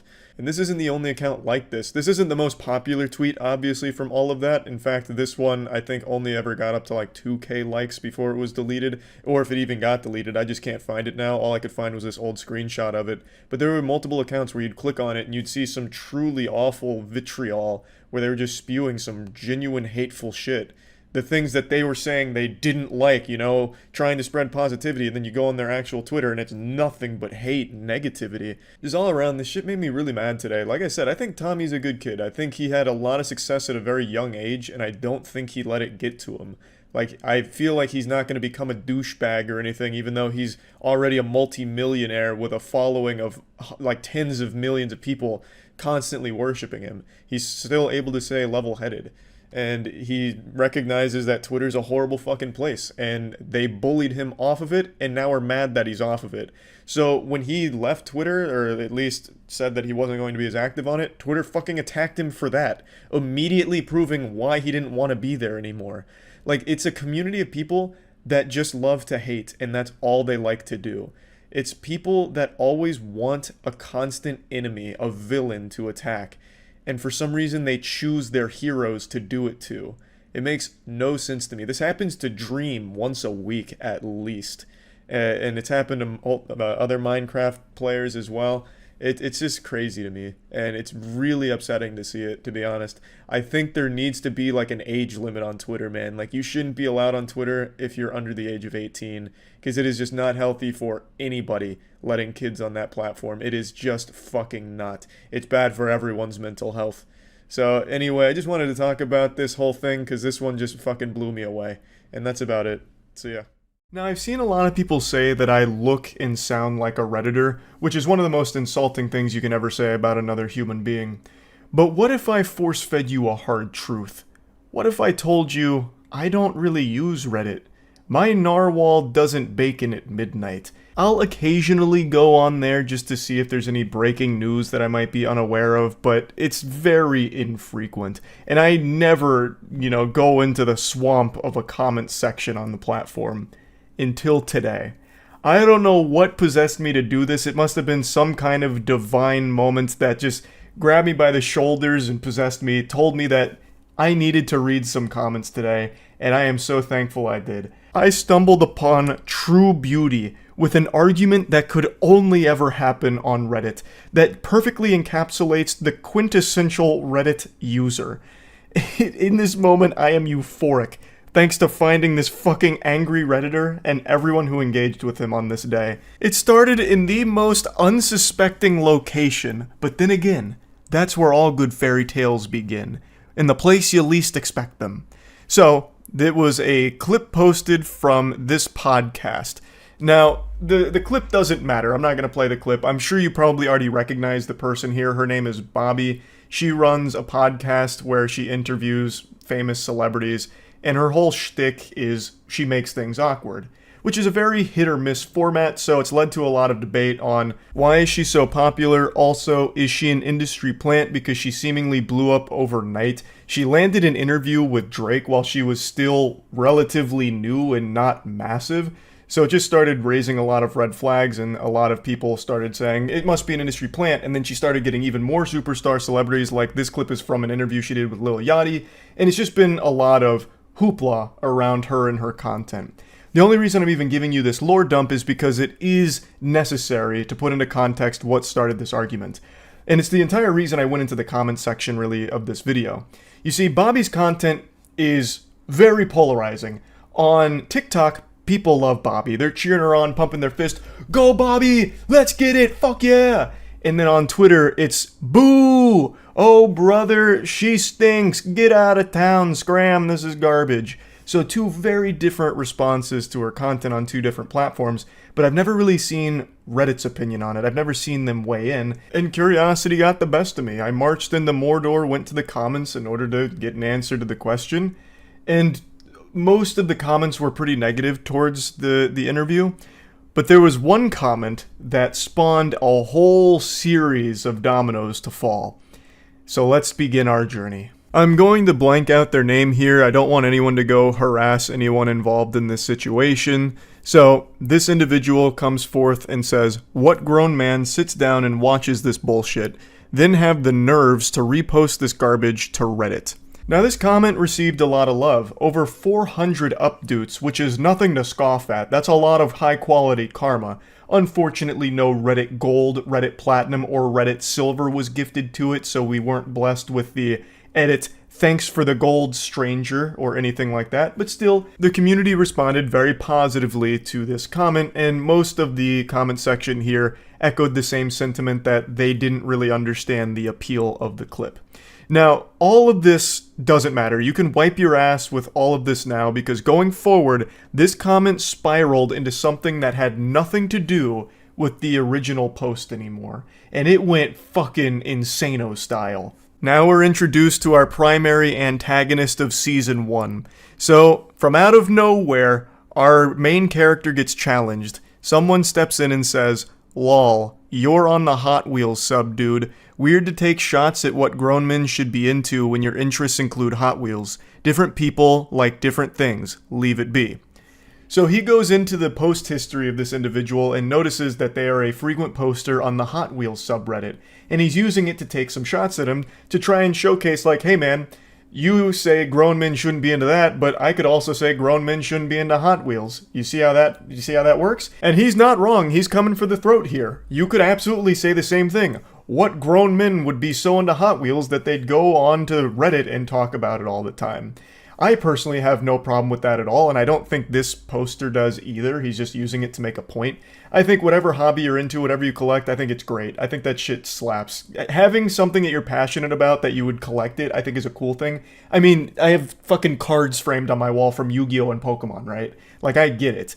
But this really struck a nerve with this guy. He responded by saying, "Grown man liking cars? Who would have thought? I see you ignored all the other subs. Maybe I should waste my time on rap and movie subs like all the other low IQ Redditors across the pond." And if you're an astute observer, you'll notice that he's no longer enjoying the luxury of some updoots. The subreddit has turned against him, thrown him to the wolves. He is now being flooded with downvotes. And a downvote is a fate worse than death to a Redditor. It's kryptonite to Superman. The downvotes start hitting him, over 100 downvotes. And I can see why.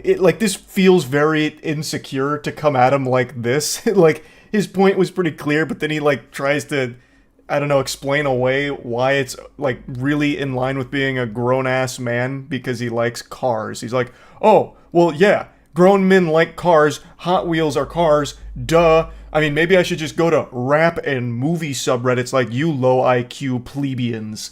It's really, really cringy Reddit behavior now. The bad boy comes back with a tough-to-swallow pill. "Hot Wheels aren't cars, mate. They're toys. Talk about low IQ, haha. You're not better than anybody else, sorry to tell you." To which he responds, "The fact you had to come back and edit that pathetic response, LMAO." And then he just says, "Go play with your vroom vrooms." His collection of downvotes is starting to eclipse his collection of Hot Wheels cars at this point. They just keep pouring in. As you can see, most people are rallying behind the other guy who's just saying, "Brother, they're toys, not real cars." And he's right. He is fluent in facts. He is spittin'. They are not real cars. They are toys. There's nothing wrong with collecting them or liking them, but I don't understand why this goofball is talking about it as if they are real vehicles. He's like, got this bravado going on, like this machismo, like, "Oh yeah, grown men liking cars, who would have thought?" It's Hot Wheels, man. They're still collectible toys that you can play with, and they are made for kids, but there's nothing wrong with liking them or collecting them as an adult. Fucking Pokemon cards are made for kids too. I collect them. There's no shame in it, but you're acting so insecure about it and pretending that it's something that it's not. And he does the classic Reddit 101 when it comes to argument, where he doesn't actually address what was said. He just says, "LMAO, edited your pathetic response, big L," basically. His response wasn't pathetic, it was totally fine. You didn't counter it or anything at all. He just made you look foolish, and you continue to make yourself look like even more of a clown here. In response to the vroom vroom comment, he says, I'm changing spark plugs on my 700 horsepower F-150 right now. I will when I get done, though. And now, here enters the sidekick to our main supervillain here, who chimes in and says, you're trying too hard. To which this guy responds, actually, I'm low on boost. If I was trying too hard, I'd be at 950 horsepower range. It doesn't get more Redditor than that. Oh my fucking god. I could feel the fedora tip through the computer screen here. Milady, my horsepower is quite low, actually. It's just, shit, it hurts to read. It really does. The guy's absolutely right. He is trying so hard. I half expected him to go into, like, the Navy SEALs copy pasta. What'd you say to me, you little bitch? I've got 500 confirmed Hot Wheels with 6,000 horsepower and 400 RPM turbo booster NOS accelerators. Like, brother, it's Reddit. You're not Dominic Toretto. You're talking about Hot Wheels. It's not that deep. Even if he was being honest and was changing the spark plugs in his F-150, why would you say that? It just makes you look like such a fucking loser to say that during your heated little scuffle online. It's so cringy. If that's what you were actually doing, keep it to yourself. You don't need to try and, like, prove that you're a man to a stranger on Reddit. All hell breaks loose right now, and the cringe is rated E for everyone, because he starts just lashing out at anybody in the thread. So someone else made a comment, and he went through his post history, I believe, and found that he was on, like, the WWE subreddit. So he calls him out saying, WWE isn't real, bro, sorry to tell you. Maybe you should pick up a real hobby like learning about cars. To which they respond, toys. A slam dunk, he's right. It's all fucking about Hot Wheels so far. So then he comes back and says, yes, I'm not delusional like you, Mr. SmackDown vs. Raw. That's not even an insult. The WWE is extraordinarily popular.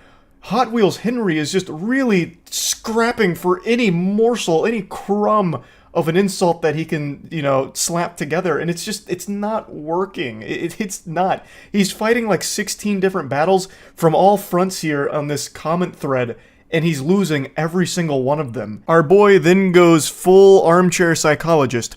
You actually are ashamed deep down. That's the whole reason you chimed in on my comment. You felt attacked when I said, what grown man watches this? It brought back traumatic memories of you being bullied for liking WWE in this day and age. He's like, no, I commented just because of the toxicity. To which he says, I'd rather have a Hot Wheels collection in my garage next to my turbo truck than have Rey Mysterio and Triple H posters all over my wall. I don't know who's getting bullied for liking the WWE in this day and age. It's extraordinarily popular. Maybe like 10 years ago, but today, no shot. I think he's fighting ghosts with that one. You're much more likely to get bullied for collecting Hot Wheels cars as a grown-ass man. Case in point. Though, he's not actually getting bullied for that because no one really has a problem with what you collect as a hobby. The reason people are making fun of him here in the subreddit is because of his attitude, where he views his hobby as just superior to whatever else everyone's interested in. Oh, you see, no, I actually collect Hot Wheels cars, like a real grown, grizzled, strong, big-muscled man, not this lame garbage. Like, it just sounds like pinky up, high off your own fumes, sniffing your own farts kind of garbage where you view yourself as superior than others just because you think your interests are better. So you're just shitting on everyone else who called it out. Like, no one cares if you collect Hot Wheels cars in your garage and it's right next to your fucking Optimus Prime truck. Yeehaw, that's great. You're just being an asshole about it, which is why people are just making fun of you in the subreddit. His rampage continues, and this time he's pissing on sacred, hallowed ground. He insults RuneScape. He says, you drive a stock car and play RuneScape, I know you're drowning in pussy. He's saying it sarcastically. So he checked the comment history of this guy, saw that he played RuneScape, and he's using it to attack him. Which is a wild one. Like, yeah, RuneScape's got some, less than stellar things about it, but there's nothing wrong with RuneScape at all. It's still an extremely popular MMO that is well loved to this day. And the guy's like, I don't understand how a dude who plays with toy cars thinks he's above people on movie and rap subreddits and people who play RuneScape. We're all on the same site getting in our respective nerdy communities. What makes toy cars better than talking about media or playing a game?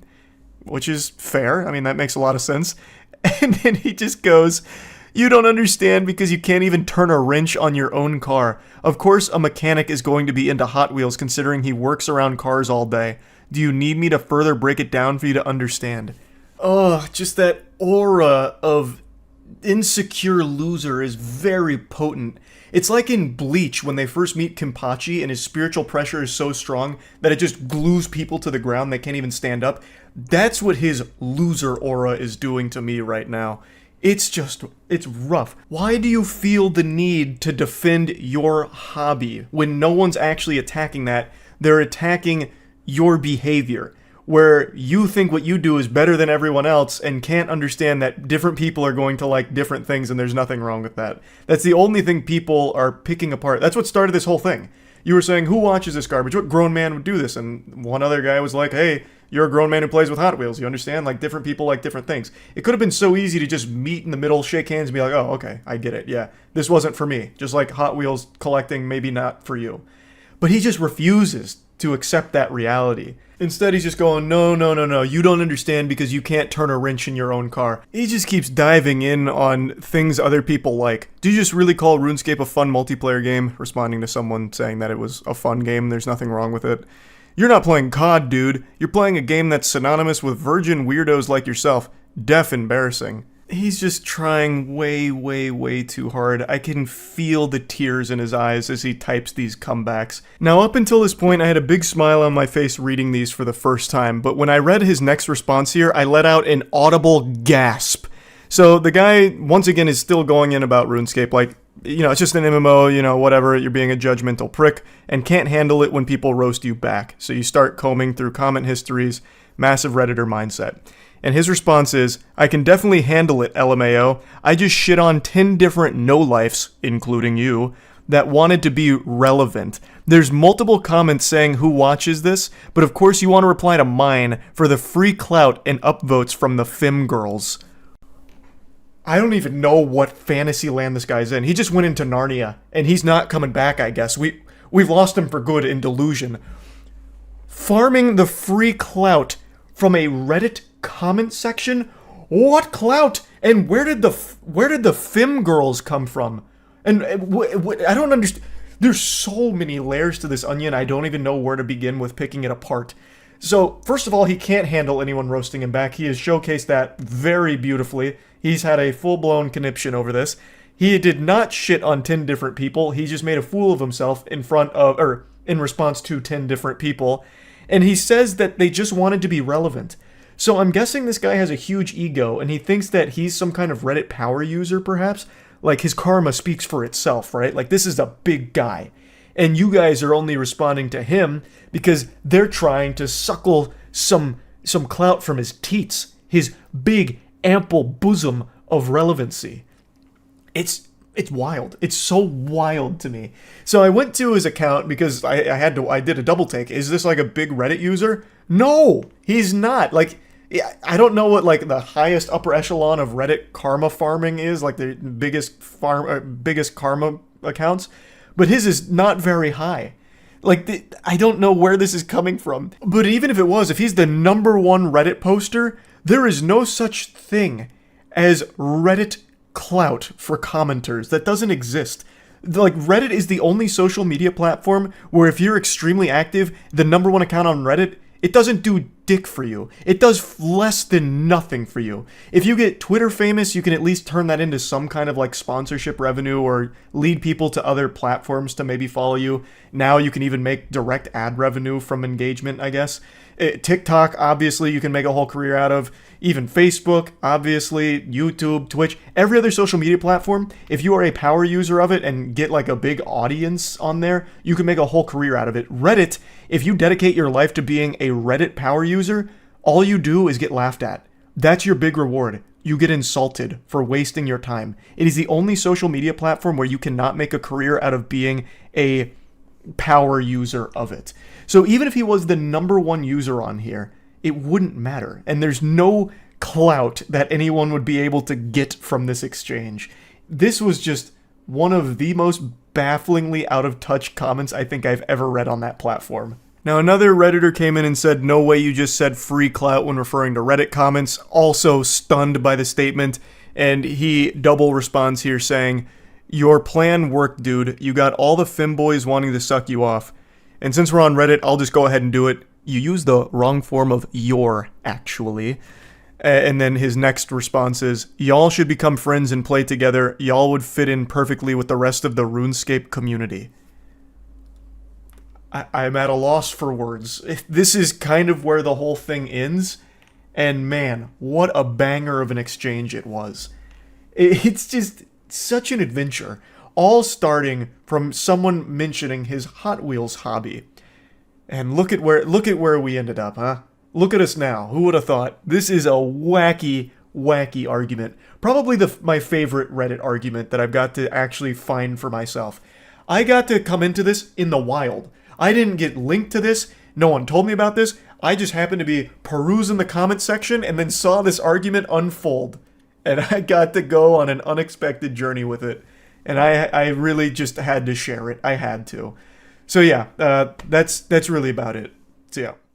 No one, not even Nostradamus, could have predicted the 2018 season of YouTube drama unfolding the way it has. The Logan Paul drama has transcended just YouTube drama and become actual news, actual drama, which is incredibly surprising. There's petitions being signed by hundreds of thousands of people to get Logan Paul kicked off YouTube. Let me just tell you right now, that's not gonna fucking happen. He makes YouTube far too much money. Your signature on the petition is about as effective as signing your name on some used toilet paper and mailing it to YouTube. It doesn't mean shit, petitions don't do anything, but I do respect the sentiment, and everyone's saying how this whole thing's gonna end Logan Paul's career. Well, I'll argue the contrary because he's been gaining more subscribers and views now than he has in a very long time. So he's not exactly suffering, but you know who is suffering? The booger-eating children that are vehemently defending their god Logan Paul in the comments section from all of the evil adults that are shitting on him. And these poor heroes are suffering from carpal tunnel and muscle strain and puberty as they fight in the comments for their hero. So let's go ahead, and that's what I wanted to do today, and go through my favorite Logang Knights comments on my Logan Paul video I made recently, because reading these comments from these brainwashed cult fart huffers has been fucking amazing and has given me a real hoot, so let's go over the best ones. Well, I had a ton of pictures of my favorite comments from the prepubescent zombie Logang members that were defending him, but unfortunately, they're not here anymore. So instead, we'll just go over my favorite comments from the last day. You shouldn't criticize Logan. How would you react to a dead body? And you should take down your YouTube channel. Your voice sounds like a dead whale trying to speak. P.S. Logan's hair is beautiful and Logan rules. Fuck you. Well, Megan, how would I react to a dead body? Well, I think I'd react in the same way as any sane person. I wouldn't laugh at it. I wouldn't bring out my camera and start filming it and zooming in on it from all types of different angles like some type of fucking Bollywood action movie. I think what I would do is I'd contact the authorities like any person should do in that situation. I'd then go home and feel absolutely awful for what had happened that day. How would you react to a dead body, Megan? Would you do what Logan Paul did and start filming it and then do everything shy of putting the dead body into a dabbing pose? You're heartless. Well, Nikki, I'm sorry to say that's the wrong form of you're, so I can't take you seriously anymore. However, I do understand what you were trying to say through your horrible grammar. I know they don't teach you that till 4th grade. But even still, I can't let that slide. Also, I like how it's now heartless to criticize the man laughing at a dead body and making light of the situation. That is truly the crime here. He's not a douchebag, so stop making jokes, you headless chicken. Which glass, so you can shut up, dickhead, and you're the horse crap. On the surface, J. Corn Thomas's argument here seems watertight, bulletproof. I mean, there's really nothing I can say here, he fucking nailed me. And he's put it in the most elegant way possible. However, I have to point out, that's the wrong form of you're again. Unbelievable.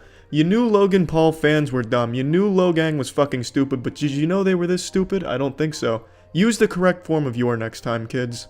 Also, this comment makes me feel old because I don't know what the fuck which glass means. Sounds like some type of old ancient incantation for some type of spell, or maybe Naruto hand signals when you're throwing up ninjutsu signs. Fuck you, the man that's speaking. I hate you. Alright, let's calm down here, Yoda.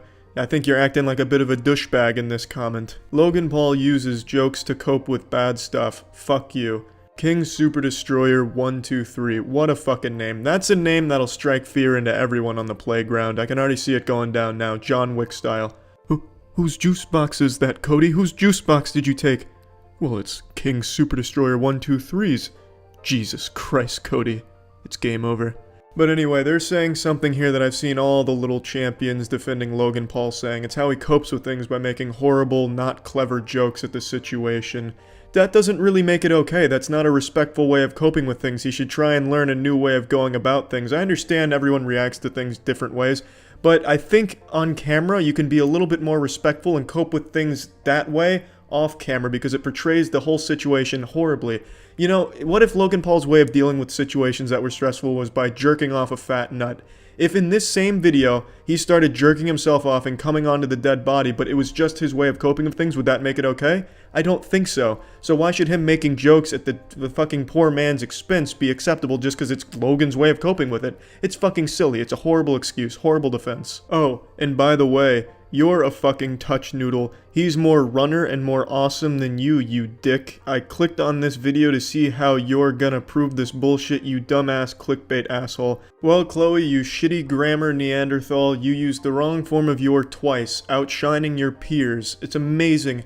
Cannot a single loganger use the correct form of your, even just by accident one time? God, it's fucking sad. But anyway, I don't know what a touch noodle is. I also don't know why she thinks Logan Paul is a better runner than I am. I think I can probably outrun Logan Paul. In fact, I'm challenging Logan Paul to a race right now. If you don't take me up on it, Logan Paul, you're a fucking pussy. I will outrun this shit out of you. And not only do I think your grammar is objectively shitty and the spelling mistakes make this damn near incomprehensible, I also think you are just dumb by not understanding what half the words you say mean, because the video is not clickbait.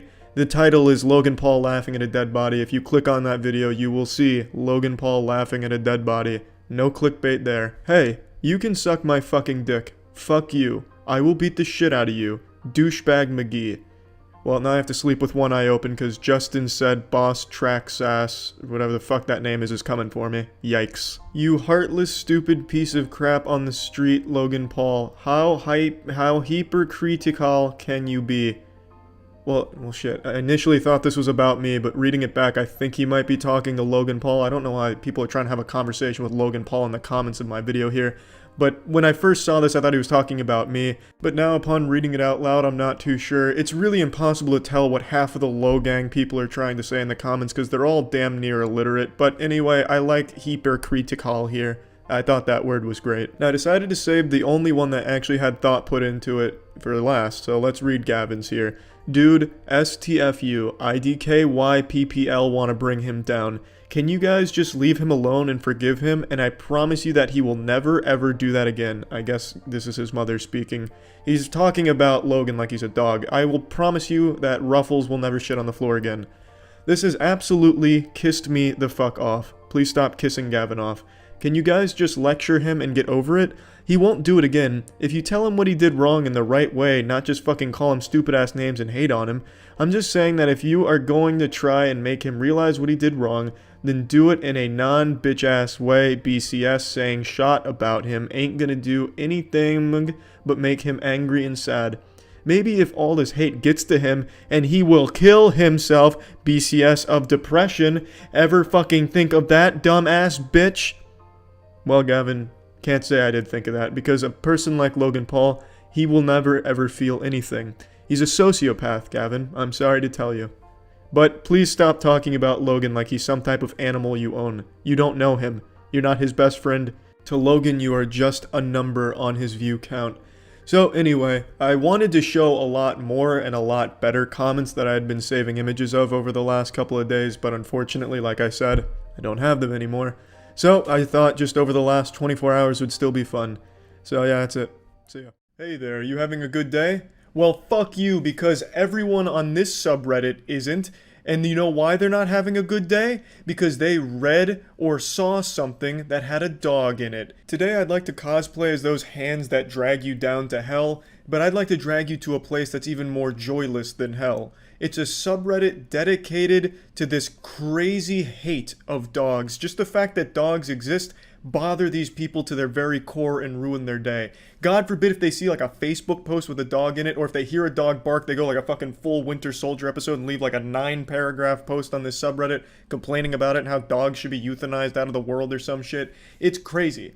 I'm not going to say the subreddit's name because I don't want them harassed or anything. Plus, I'd like to preserve it as this nice little specimen for the lunacy to check in on. So I don't want it contaminated and polluted. So please, if anyone finds it, don't go out of your way to ruin it. But there's this whole subreddit dedicated for people to go in there and just vent about how much they hate the fact that dogs exist and tell their stories of when they encountered dogs and how they wanted to kill them or stuff like that, or why dogs shouldn't exist, etc.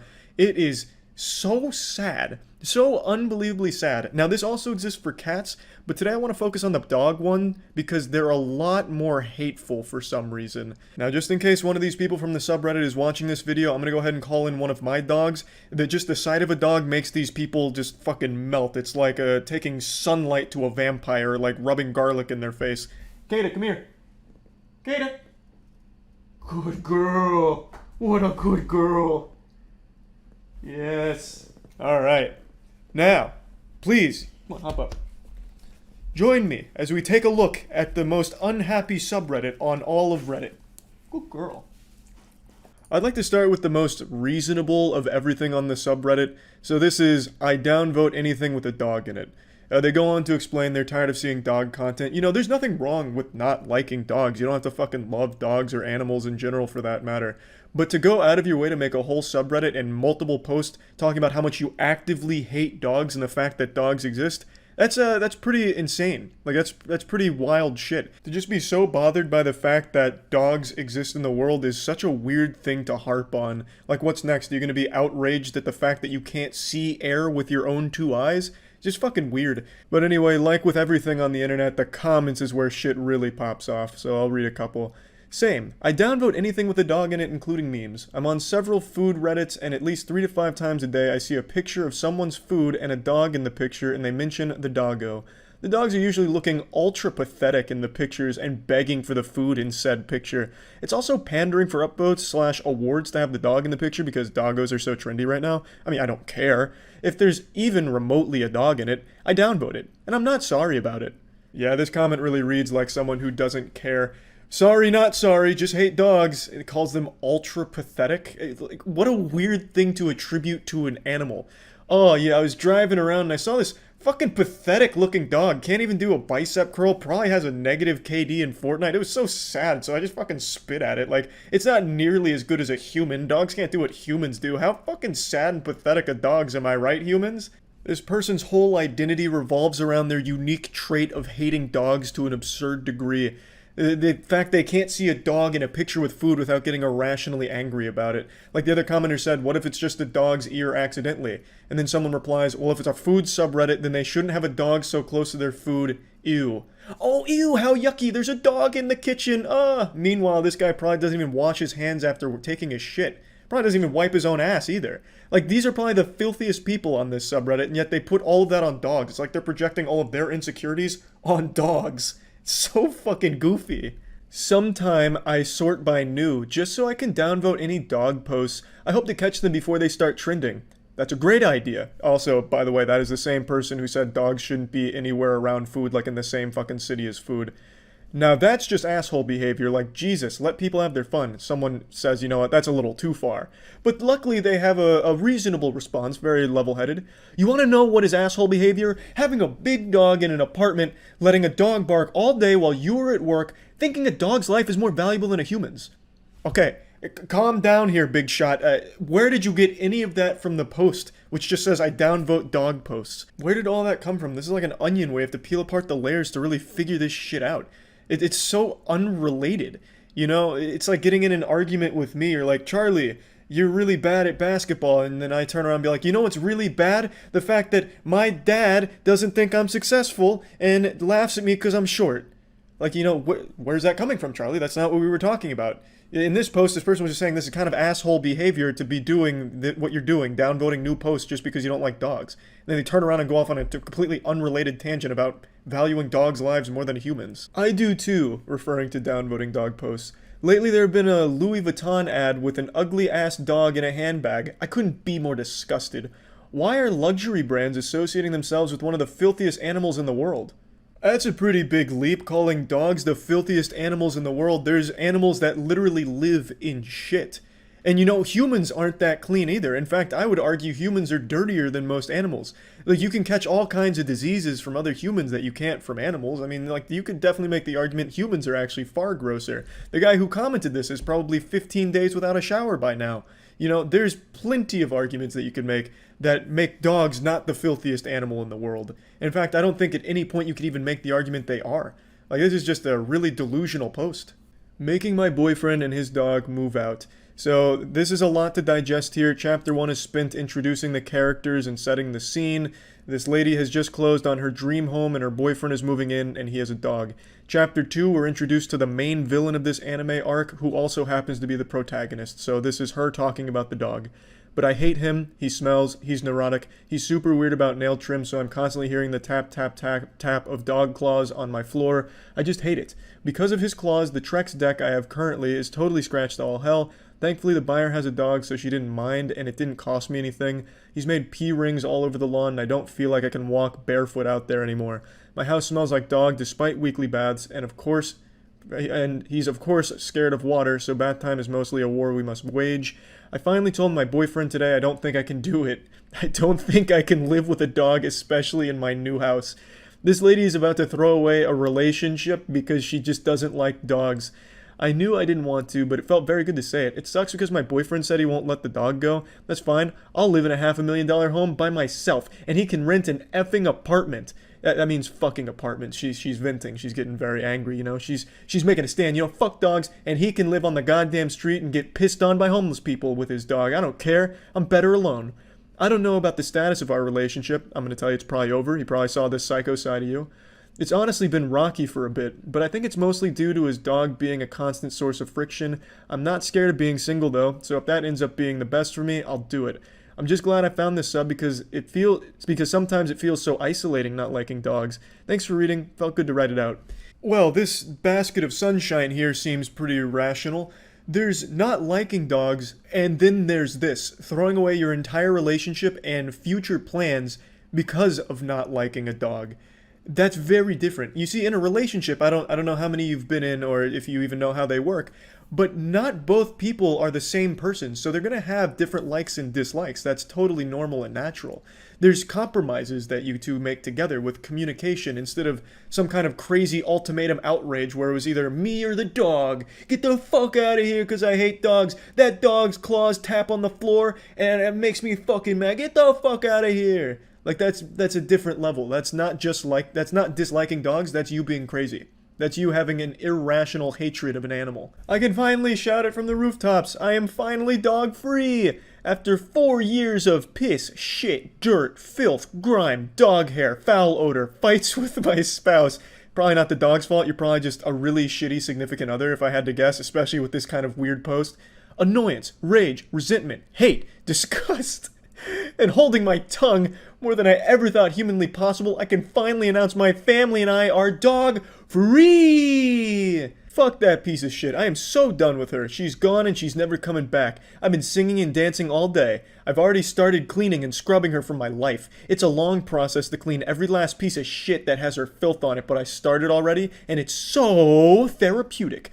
Tomorrow, I'm going to bleach the whole balcony. I'm so excited. I'm going to vacuum the house about 10 times and then steam clean it another 2 to 3 times. I'm running the pet dishes through the dishwasher 2 to 3 times. We still have a cat that uses the pet dishes. I've already thrown her kennel out to the dumpster. I just want to scrub every last memory of this shit beast out of my life, and it feels so good to do it. She has caused me nothing but grief every day for the last 4 years. I hate her. I hate her so much. I'm so fucking done with her. She's gone. She's gone. She's gone. I guarantee this person's significant other also made a Reddit post this day saying, I can finally shout it from the rooftops. I am finally free from my crazy fucking significant other, this wacko, this maniac. What a post. And I like that they also admit they still have a cat. Cats literally have a litter box inside of your house full of shit and piss and filth.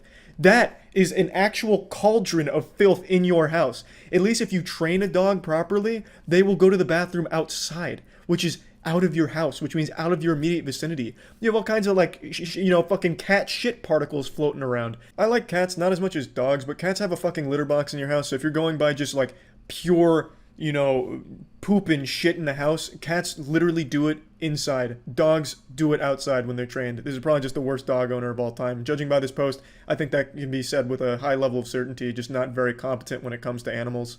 Or relationships, for that matter, since apparently this dog drove a wedge in their actual fucking relationship somehow.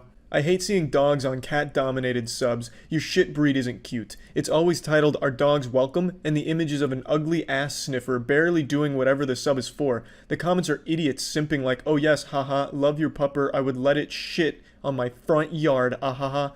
I wish these subs would ban dog photos. I'm there to see cute cats, not dogs. If I wanted to see a fucking dog, I would go to drooling wastes of oxygen or some shit. Fuck your stupid dogs, Kimberly. I want to see legitimately cute things on my screen.